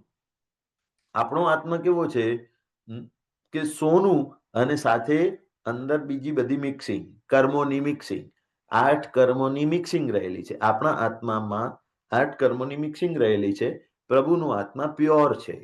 તો હવે એમાં એને વિશિષ્ટ તપ જપ કર્મ નિર્જરા સાધના ધર્મ એના બધા એ બધાથી આપણે એને તપાવીએ તો શું થાય? તો કે તપસા નિર્જરા ચ, કર્મોની નિર્જરા થાય. કર્મોનો કચરો, વિષયો કષાયો કર્મો વિકલ્પો રાગ દ્વેષ 18 પાપસ્થાનકો, એ બધું જ કચરો નીકળી જાય અને આત્મા પ્યોર ફોર્મની અંદર આવી જાય. તો હવે પ્યોર એવો પ્રભુનો આત્મા અને પ્યોર એવો આપણો આત્મા જો મોક્ષમાં જાય તો મોક્ષમાં તો બધા જ આત્મા એક સાથે જ્યોતમાં જ્યોત મિલે. જેવી રીતે એક દીવાની જ્યોતમાં બીજી દીવાની જ્યોત મળી જાય, એવી રીતે ત્યાં બધું જ એકાકાર અવસ્થા ત્યાં થઈ જાય. એટલે શુદ્ધ મિલન ક્યાં થશે? ત્યાં થશે. અહીંયા તો બધો કચરા વાળો મેલાપ છે કે કર્મો તો રહેલા છે, સ્વાર્થ મળેલો છે. પ્રભુ ક્યારે ખુશ થાય? કે જ્યારે તમે પ્યોર ફોર્મની અંદર એને મળો. પ્રભુને અત્યારે આપણે ઇમ્પ્યોર ફોર્મની અંદર મળવા જઈએ છીએ, પણ એ પાછો થોડીક વારની ભક્તિ કરીએ અને પછી પાછો આપણા કર્મોની અંદર લાગી જઈએ. એમાં ભક્તિમાં પણ ઠેકાણા ન હોય તો કર્મ બંધ કરી બેસીએ, દેરાસરમાં પણ જઈએ. ઘણીવાર એવું હોય છે કે ક્રોધ માન માયા લોભ ખપાવવા માટે આપણે દેરાસર જઈએ અને પછી દેરાસરની અંદર જ ઘણીવાર ઝઘડાઓ ચાલતા હોય. પાલિતાણા વગેરે તીર્થોમાં જાઓ તો અભિષેકની લાઈનમાં ઝઘડાઓ ચાલતા હોય. એટલે ક્રોધમાન માયાલોભને દૂર કરવા માટે, એ કચરો હટાવવા માટે આપણે આ પ્રયત્નો કરીએ અને એમાં જ આ બધું વધવા લાગે. તો એનું તાત્વિક ફળ, એનાથી કઈ પ્રભુ ખુશ ના થાય. પ્રભુ ક્યારે ખુશ થાય? જ્યારે તમે તમારો કચરો કાઢીને એમના જેવા થઈ અને એમને એકાકાર થવા, અભેદ થવા માટે તમે પ્રયત્ન કરો ને ત્યારે પ્રભુ ખુશ થાય. એટલે આ બીજું બધું જ ખોટી રીતે, અવળી રીતે તમે તપ જપ આ તે બધું કરો, એનાથી કાંઈ જ થવાનું નથી. પછી 5મી ગાથામાં કહે છે, કોઈ કહે લીલા રે અલખ અલખ તણી રે, લખ પૂરે મન આસ, દોષ રહિત ને લીલા નવી ગટે રે, લીલા દોષ વિલાસ. તો કોઈ એવી માન્યતા છે સંસારની અંદર, જગતની અંદર લોકો એવું માને છે કે આ તો આ સંસાર તો બધી જ અલખની લીલા છે. કોઈ કહે લીલા રે અલખ અલખ તણી રે, લખ પૂરે મનાસ. અલખ નિરંજન જે નાથ છે ને, એને આ સંસારની અંદર આ બધું રચ્યું છે. આ બધી એની લીલા છે. કોઈક એવું માને છે. તો લખ પૂરે મનાસ, તો લીલા કરવાનું એવું કઈ પ્રયોજન, જો ભગવાન ખુશ થાય તો ભગવાન તથાસ્તુ કહીને રાજી થઈ જાય, તમને લખ પૂરે મનાસ, તમારા મનની આશા પૂરી દે, એવી લોકોમાં માન્યતા છે, એવી જગતમાં માન્યતા છે. એ જગતની માન્યતા પણ ખોટી છે, એમ આનંદગંજી મહારાજ આપણને સમજાવવા માંગે છે કે ભાઈ અલખ અલખ તણી, અલખને આ લીલાઓ કરવાની જરૂર શું પડે? જે વ્યક્તિ અલખ હોય, નિરંજન હોય, જેને કળી શકાય નહીં, જેના કર્મો રહ્યા ન હોય, એવા અલગારી જે વ્યક્તિત્વ હોય, એને લીલા કરવાની જરૂર શું પડે? એ કઈ લીલા કરે? લોકો એવું માને કે આ ભગવાને આ જગત બનાવ્યું, ભગવાને આ સંબંધો બનાવ્યા, ભગવાને આ કર્યું, ભગવાને આ કર્યું, આ કર્યું, આ કર્યું, બધું ભગવાને કર્યું. જો ભગવાને કર્યું તો બધાને સારા કેમ નહીં બનાવ્યા? બધાને ડાયા જ કેમ નહીં બનાવ્યા? જો ભગવાને જગતને ક્રિએટ કર્યું હોય તો બધાને 100% બુદ્ધિ સાથે જ કેમ નહીં મોકલ્યા? કેમ ઓછી બુદ્ધિ વાળાઓને મોકલી દીધા? ભગવાને જો જગતને ક્રિએટ કર્યું તો બધાને નિરોગી કેમ નહીં બનાવ્યા? રોગ કેમ મૂક્યા? ભગવાનને કઈ રોગ મૂકવાની જરૂર હતી? ભગવાનને જગતના બધા જ જીવો સાથે પ્રેમ હોય, એ કઈ કોઈની સાથે ડિફરન્શિએશન ના કરી શકે. એટલે આ માન્યતા ખોટી છે. ભગવાન કઈ જ ક્રિએટ કરતા નથી. દોષ રહિત ને લીલા નવી ગટે રે, એટલે જે દોષ વિનાના હોય ને એને લીલા કરવી, એ બધી ચિત્ર વિચિત્રતાઓ કરવી, એ બધું એમને જામતું જ નથી. એટલે દોષ વિનાના જે ભગવાન હોય, દોષ રહિત હોય, કર્મ રહિત હોય, હવે એને આ બધી લીલાઓ કરવાની જો ભગવાનની અંદર તાકાત ગણી, શક્તિ ગણી, પણ એવી કોઈ લીલા કરવાનું એમને પ્રયોજન પણ હોતું નથી. તમે વિચારો ને કે મહાવીર સ્વામી ભગવાન છે, એમણે બાલ્ય અવસ્થાની અંદર મેરુ પર્વત ઉપર ઇન્દ્ર મહારાજાનું સંશય જાણ્યું પોતાના મનથી, અને ખબર પડી કે ઇન્દ્ર મહારાજાને તીર્થંકરના બળ વિશે શંકા થઈ છે. એટલે એની શંકાનું નિવારણ કરવા એમણે મેરુ પર્વતને અંગૂઠો અડાડ્યો અને મેરુ પર્વત ડોલવા લાગ્યું. એટલી શક્તિ જે વ્યક્તિને જન્મતાની સાથે એ જ રાત્રિમાં છે, એ વ્યક્તિ આગળ જતા શું કરી શકે? એકે એક જે સામે આવે ને, જો જરા સીધો ના ચાલતો હોય ને બધાને લાફા મારીને બેસાડી શકે, સીધા લાઈનમાં લાવી શકે. પણ જ્યારે આ અલખ નિરંજન એવા અલગારી યોગી મહાત્માઓ થયા હોય ને, એમને આ બધી લીલાઓ કરવી, એમને ચમત્કારો દેખાડવા, એમને આ બધું કરવું એમને ઘટતું જ નથી. એટલે એમને આ બધું રૂચતું જ નથી. એ બધાની ઈચ્છાઓ જ થતી નથી. પોતાની અંદર બળ છે, એ બળ બતાવી દેવાનું કોઈ ઈચ્છા થતી નથી. પ્રભુની અંદર આટલું જ્ઞાન છે, પણ તે છતાં માતા પિતા મોકલે છે ભગવાનની સ્કૂલમાં, પાઠશાળામાં. ત્યારે ભગવાન એમ કહેતા નથી કે મારી અંદર 3 જ્ઞાન છે, તમને ખબર નથી પડતી, મને સ્કૂલમાં મોકલો છો, મારી અંદર આટલું બધું જ્ઞાન છે. ભગવાનને એવી કોઈ બતાવી દેવાની વૃત્તિ હોતી જ નથી. જે અંદરથી ભરાયેલો છે, એ સંતૃપ્ત છે, એને બતાવવાની વૃત્તિ હોતી જ નથી. જે અતૃપ્ત છે ને, જેની પાસે ઓછું છે, એને જ પોતાની અંદર રહેલું બધું જ બતાવવાની વૃત્તિ જાગે.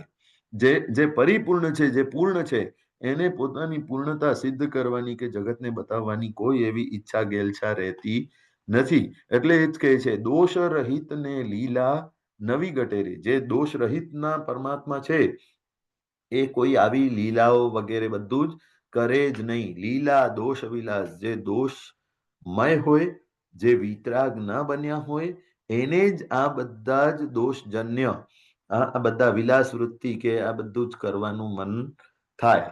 બાકી દોષ રહિતની વિતરાગ અવસ્થા જેની આવી ગઈ હોય ને એને આ બધા જ પ્રયોજનો કોઈ પણ રહેતા નથી. કોઈને બતાવી દેવાની વૃત્તિ કે કોઈનો બદલો લેવાની વૃત્તિ કે આણે મારા ઉપર ભગવાને એમ પણ નહીં વિચાર્યું કે આ ઇન્દ્રભૂતિ મને જીતવા આવ્યો છે, એને ખબર નથી પડતી. મનની અંદર તો એમ વિચારે છે કે હું મહાવીરને જીતી આવું અને મારા સંવત્સરણમાં આવ્યો છે, હું એને બતાવી દઉં, હમણાં જ મારા જ્ઞાનથી એને હરાવી દઉં. એવી કોઈ કુતૂહલ વૃત્તિ ભગવાનને રહેતી નથી. ભગવાન પૂર્ણ છે, એને કાંઈ પોતાનું જ્ઞાન પ્રૂફ કરવાની, સિદ્ધ કરવાની, બતાવી દેવાની કોઈ એવી વૃત્તિ, ઈચ્છાઓ, અપેક્ષાઓ ભગવાનને રહેતી નથી. એટલે આ બધી જે છીછરી અપેક્ષાઓ છે ને એ દોષ વિલાસ, દોષથી રહેલા, દોષથી યુક્ત એવા લોકોને જ આ બધી ગેલછાઓ હોય. પ્રભુ તો દોષ રહિત છે. માટે આપણે કેવા પ્રભુને પ્રેમ કરીએ છીએ કે કોઈ પણ અપેક્ષાઓ વિનાના એ પ્રભુ છે. બધું જ હોવા છતાં પણ કાંઈ બતાવી દેવાની વૃત્તિ નહીં, કાંઈ ભોગવી લેવાની, હજી મેળવી લેવાની કે કોઈકને દબાવી દેવાની, કોઈકને શાંત કરી દેવાની કોઈ પણ વૃત્તિઓ, ઈચ્છાઓ, અપેક્ષાઓ પ્રભુને નથી. એવા પ્રભુની ને હું પ્રેમ કરું છું. કેવા ભગવાન, કેવા આદિનાથ ભગવાનની સામે હું બેઠો છું કે જે ભગવાન આવા છે કે જેમને કોઈ પણ જગતની અંદર આપણને છે ને એક ઘટના એવી ઘટે કે કોઈ વ્યક્તિ કંઈક આપણા વિશે કંઈક બોલી જાય ને તો આપણને જ્યાં સુધી એનો જવાબ ના આપીએ ત્યાં સુધી અંદરથી રહ્યા કરે કે ભાઈ એને કેવું છે, એને હવે ટાઈમ આવે ને સંભળાવી દેવું છે. જ્યારે મને સામે મળશે ત્યારે સંભળાવી દઈશ. એ અંદર એ જ ઘૂંટાયા કરે. પ્રભુની પાસે આવી અને આવા અનાડી લોકો આવી અને હંટરોથી મારી જાય. આવા અનાર્ય દેશની અંદર જ્યારે ભગવાન મહાવીર ગયા એ અનાર્ય દેશોની અંદર લોકોને બિલકુલ અજ્ઞાન અવસ્થા અને એ અજ્ઞાન અવસ્થામાં લોકો લાકડીઓ લઈને પ્રભુને મારે. પ્રભુનું કોઈ વાંક નહીં, શાંતિથી એ વ્યક્તિ જાય છે તે છતાં પણ એને મારે, એને થૂંકે, એના ઉપર કેટલા પ્રહારો કરે, જંગલી કૂતરાઓ મૂકે. વગર કારણે, વગર વાંકે આ બધું જ થયા કરે. પણ પ્રભુ એની અંદર કઈ દ્રષ્ટિથી જુએ તો કે એમાં વાંક ક્યાંક છે. કોનો વાંક છે? મારો વાંક નથી, પણ મારા કર્મોનો વાંક છે. એટલે આ બધું આ થઈ રહ્યું છે. પ્રભુને કોઈ એવી સામે બદલો લેવાની, એનું રિવર્સ કરવાની, એનો જવાબ આપવાની કોઈ જ અપેક્ષાઓ રહેતી નથી. એવા આદિનાથ ભગવાનની પૂજા આપણે કરીએ છીએ કે જે આ બધાથી મુક્ત છે. અને પછી એ ભગવાનની પૂજા કરવાથી આપણને ફળ શું મળશે? તમે આદિનાથ ભગવાનની પૂજા કરવા માટે પાલીતાણા સુધી જાઓ, 3,500 પગથિયા ચડો, અભિષેક કરો, નવાંગી પૂજા કરો કે જે પૂજા તમને મળી, ભગવાનનો સ્પર્શ મળ્યો, એમાં લોકો કે બહુ મજા આવી ગઈ, મજા આવી ગઈ, બહુ આનંદ આવી ગયો. હવે મજા અને આનંદની વ્યાખ્યા શું? આપણા માટે એ મજાની વ્યાખ્યા શું? આપણને તો એક ગુલાબજામુન ખાવા મળે તો પણ મજા આવી જાય. આપણને એક સારો પિક્ચર જોવા મળે તો પણ મજા આવી જાય. તો એ મજા અને આદિનાથ ભગવાનને સ્પર્શ કરવાની મજા, એમાં ડિફરન્શિએશન શું? આપણે તો મજા, બધામાં મજા જ છે. તો ભગવાનની પૂજાથી શું થાય છે, શું મળે છે આપણને, એ વાત અહીંયા કરે છે કે આવા આદિનાથ ભગવાનની આપણે પૂજા કરીએ છીએ. એ પૂજાથી શું થાય તો કે ચિત્ત પ્રસન્ને રે, પૂજન ફળ કયું રે, પૂજા અખંડિત એહ, કપટ રહિત થઈ, આત્મ અર્પણા રે, આનંદ ઘન પદ રે. આનંદગંજી મહારાજા એ પ્રમાણે કહે છે કે ચિત્ત પ્રસન્ને રે, પૂજન ફળ કયું રે. પૂજનનું, ભગવાનની પૂજા, ભગવાનની ભક્તિ, એનું ફળ શું મળ્યું મને? કે આટલા વર્ષોથી ભક્તિ કરું છું, અહીંયા દેરાસર બનાવ્યું, દેરાસરના આટલા વર્ષો, કેટલામી વર્ષગાંઠ આવી? 10મી, 12મી, 13મી વર્ષગાંઠ આવી ગઈ હશે. આટલા વર્ષોથી ભગવાનની પૂજા કરીએ છીએ, ભગવાનની ભક્તિ કરીએ છીએ. એ ભગવાનની પૂજા, આરાધના, ભક્તિ વગેરેનું ફળ શું? તો કે ચિત્ત પ્રસન્નતા. ભગવાનને રોજ કહીએ ને, મન પ્રસન્નતા મેથી. પૂજ્ય માને જીનેશ્વર, તમારી ભક્તિ કરવાથી મારું ચિત્ત, મારું મન હંમેશા પ્રસન્ન રહે. અને પૂજા અખંડિત એટલે આ પૂજા આખો દિવસ ચાલે, એટલે આખો દિવસ તમારી પ્રસન્નતા રહે. મનની પ્રસન્નતા એ ભગવાનની પૂજાનું ફળ. આપણે જો ભગવાનની પૂજા કરી અને બહાર નીકળીએ અને તરત જ અપસેટ થઈ જઈએ, કોઈ વસ્તુ, કોઈ ઘટના એવી ઘટે કે કોઈ વ્યક્તિ સામે દેખાય કે કંઈ પણ થાય અને તરત જ અપસેટ થઈ જઈએ, તો સમજવાનું કે ભગવાનની પૂજા સાચી થઈ નથી. ભગવાનની પૂજા જો સાચી થઈ હોય તો 24 કલાક પૂજા અખંડિત અખંડ રીતે 24 કલાક કોઈ ગમે તેટલી ઘટનાઓ ઘટે, ગમે તે વ્યક્તિઓ સામે આવે, ગમે ત્યારે ગમે કોઈ વ્યક્તિ કોઈ પણ કાંઈ પણ બોલે, તે છતાં પણ ચિત્તની પ્રસન્નતા અડગ રહે, ચિત્તની પ્રસન્નતા અખંડ રહે, તો સમજવાનું કે પ્રભુની ભક્તિ સાચી. તો એ ભક્તિ કરવા માટે શું કરવું પડશે? કપટ રહિત થઈ આત્મ અર્પણા આત્માનું અર્પણ, આત્મસમર્પણ. આ સમર્પણનો ભાવ બહુ જ મહત્વનું છે. કપટ રહિત થઈ, કપટ વિના, બિલકુલ. કપટ એટલે શું? કે ભાઈ કાંઈક જુદું બોલવું અને જુદું દેખાડવું અને અંદરથી જુદા હોવું, એને કપટ કહેવાય. તો મેં ત્યારે કહ્યું ને કે આપણે પ્રભુને કહીએ છીએ, ગાન તમારું ગાતા ગાતા અમે આ ભૂલ્યા, એટલે આપણે બોલતા કંઈક જુદા છીએ અને અંદરથી આ બધું કંઈ ભૂલાતું નથી. એટલે શું થયું? આ કપટ થયું કે નહીં? આપણે ભક્તિ કરીએ અને એવું કહીએ મજા આવી ગઈ, પણ બહાર નીકળીએ અને થોડુંક ચા ઠંડી થઈ ગઈ હોય, ગરમ ના હોય ને ચા ઠંડી હોય, તો તરત જ અપસેટ થઈ જઈએ, તો એ પ્રસન્નતા ખંડિત થઈ ગઈ. પ્રભુની ભક્તિ કરનારની પ્રસન્નતા અખંડ રહે. એટલે આવું કપટ ચાલે નહીં. અંદરથી બોલીએ કંઈક અને પછી જીવનમાં હોય કંઈક, કરીએ કંઈક, એવું ના ચાલે. પ્રભુને જેવા બોલો. એક મહારાષ્ટ્રના સંત હતા, એ સંતે પોતાના ભજનની અંદર મરાઠીમાં સરસ મજાની વાત કરી. એમને કોઈએ પૂછેલું કે કોણ મહાન હોય, સાધુ પુરુષ કે ઉત્તમ પુરુષ કોણ હોય કે જેના અમે પગે લાગી શકીએ?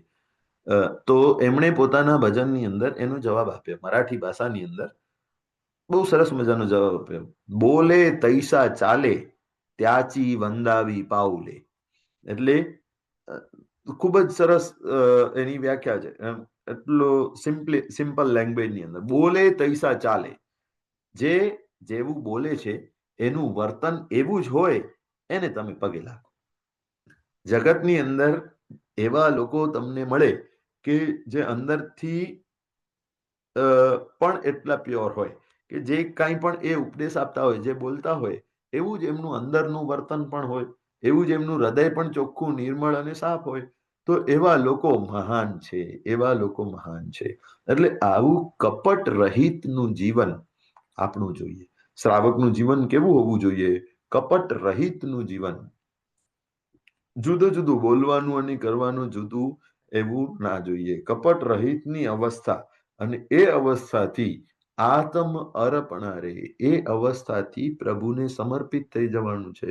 અબ સોંપ દિયા ઇસ જીવન કો ભગવાન તુમારે ચરણો મેં. પ્રભુના જીવનની અંદર પ્રભુના ચરણોમાં જીવન સમર્પણ.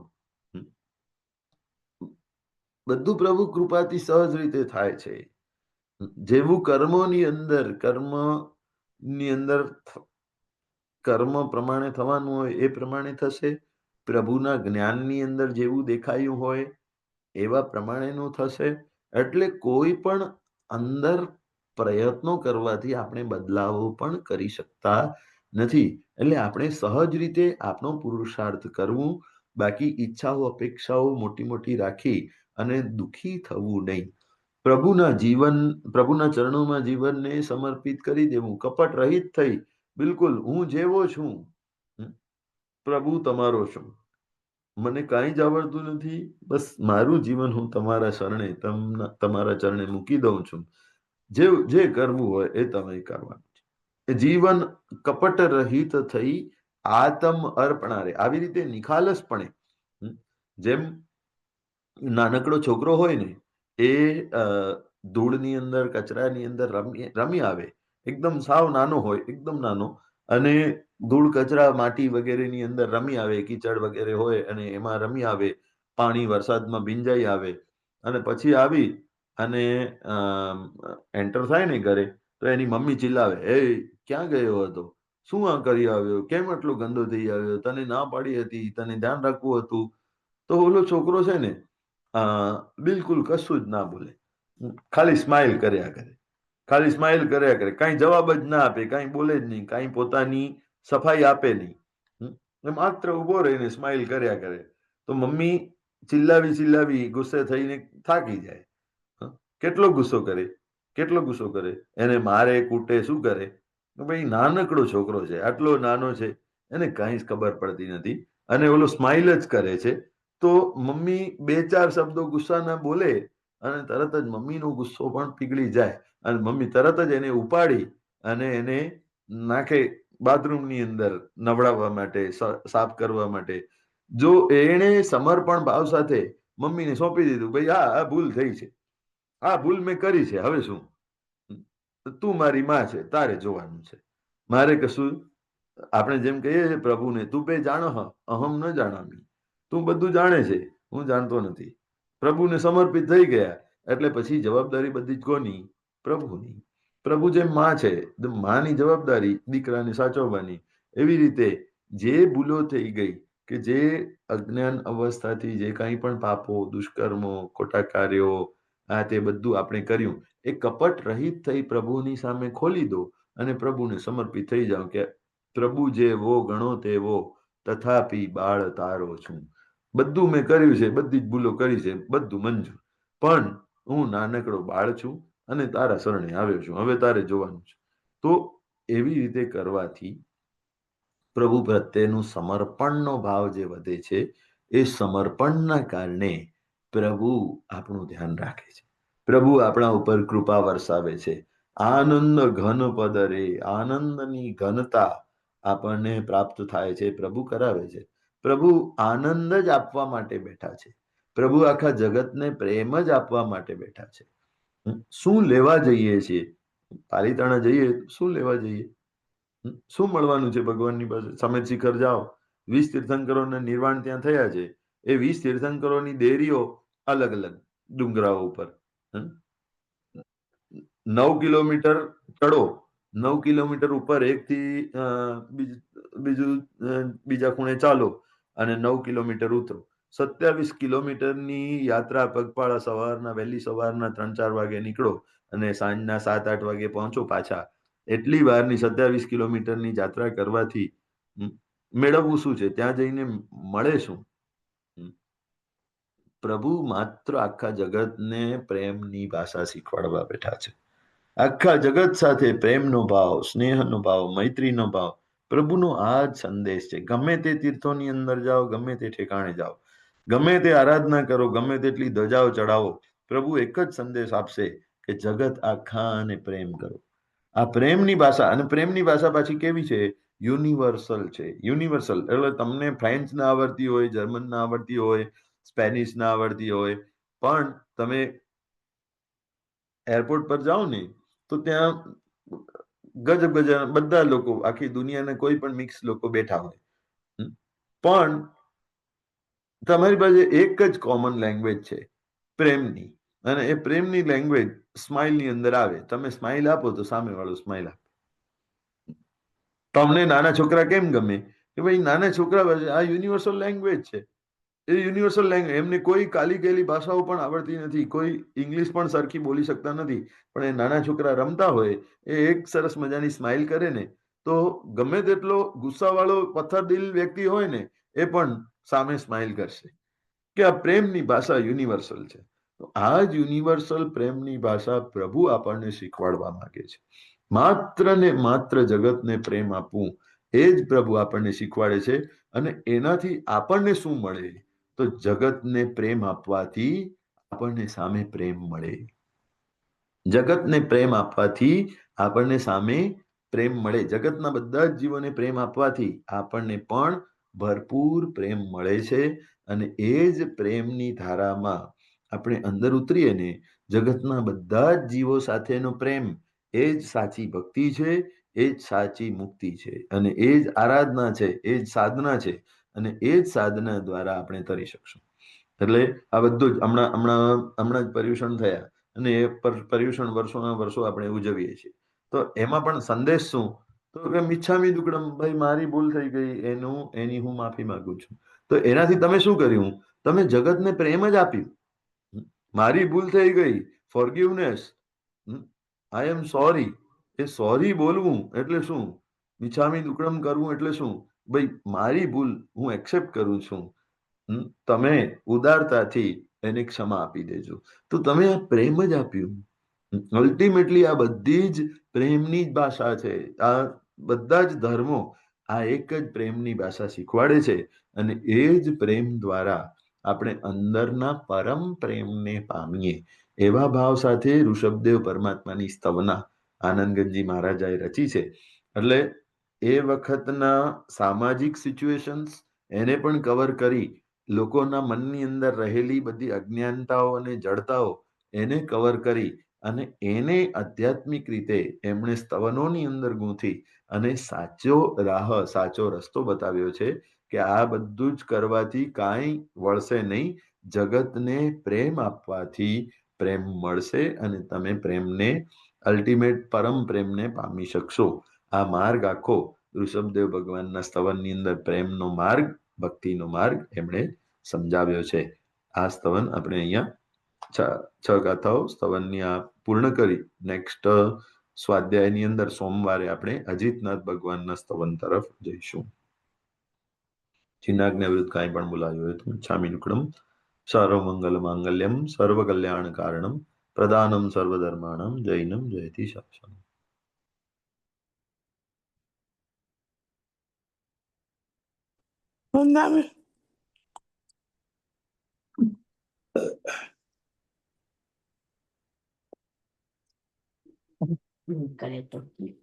જય જિનેન્દ્ર એવરીવન.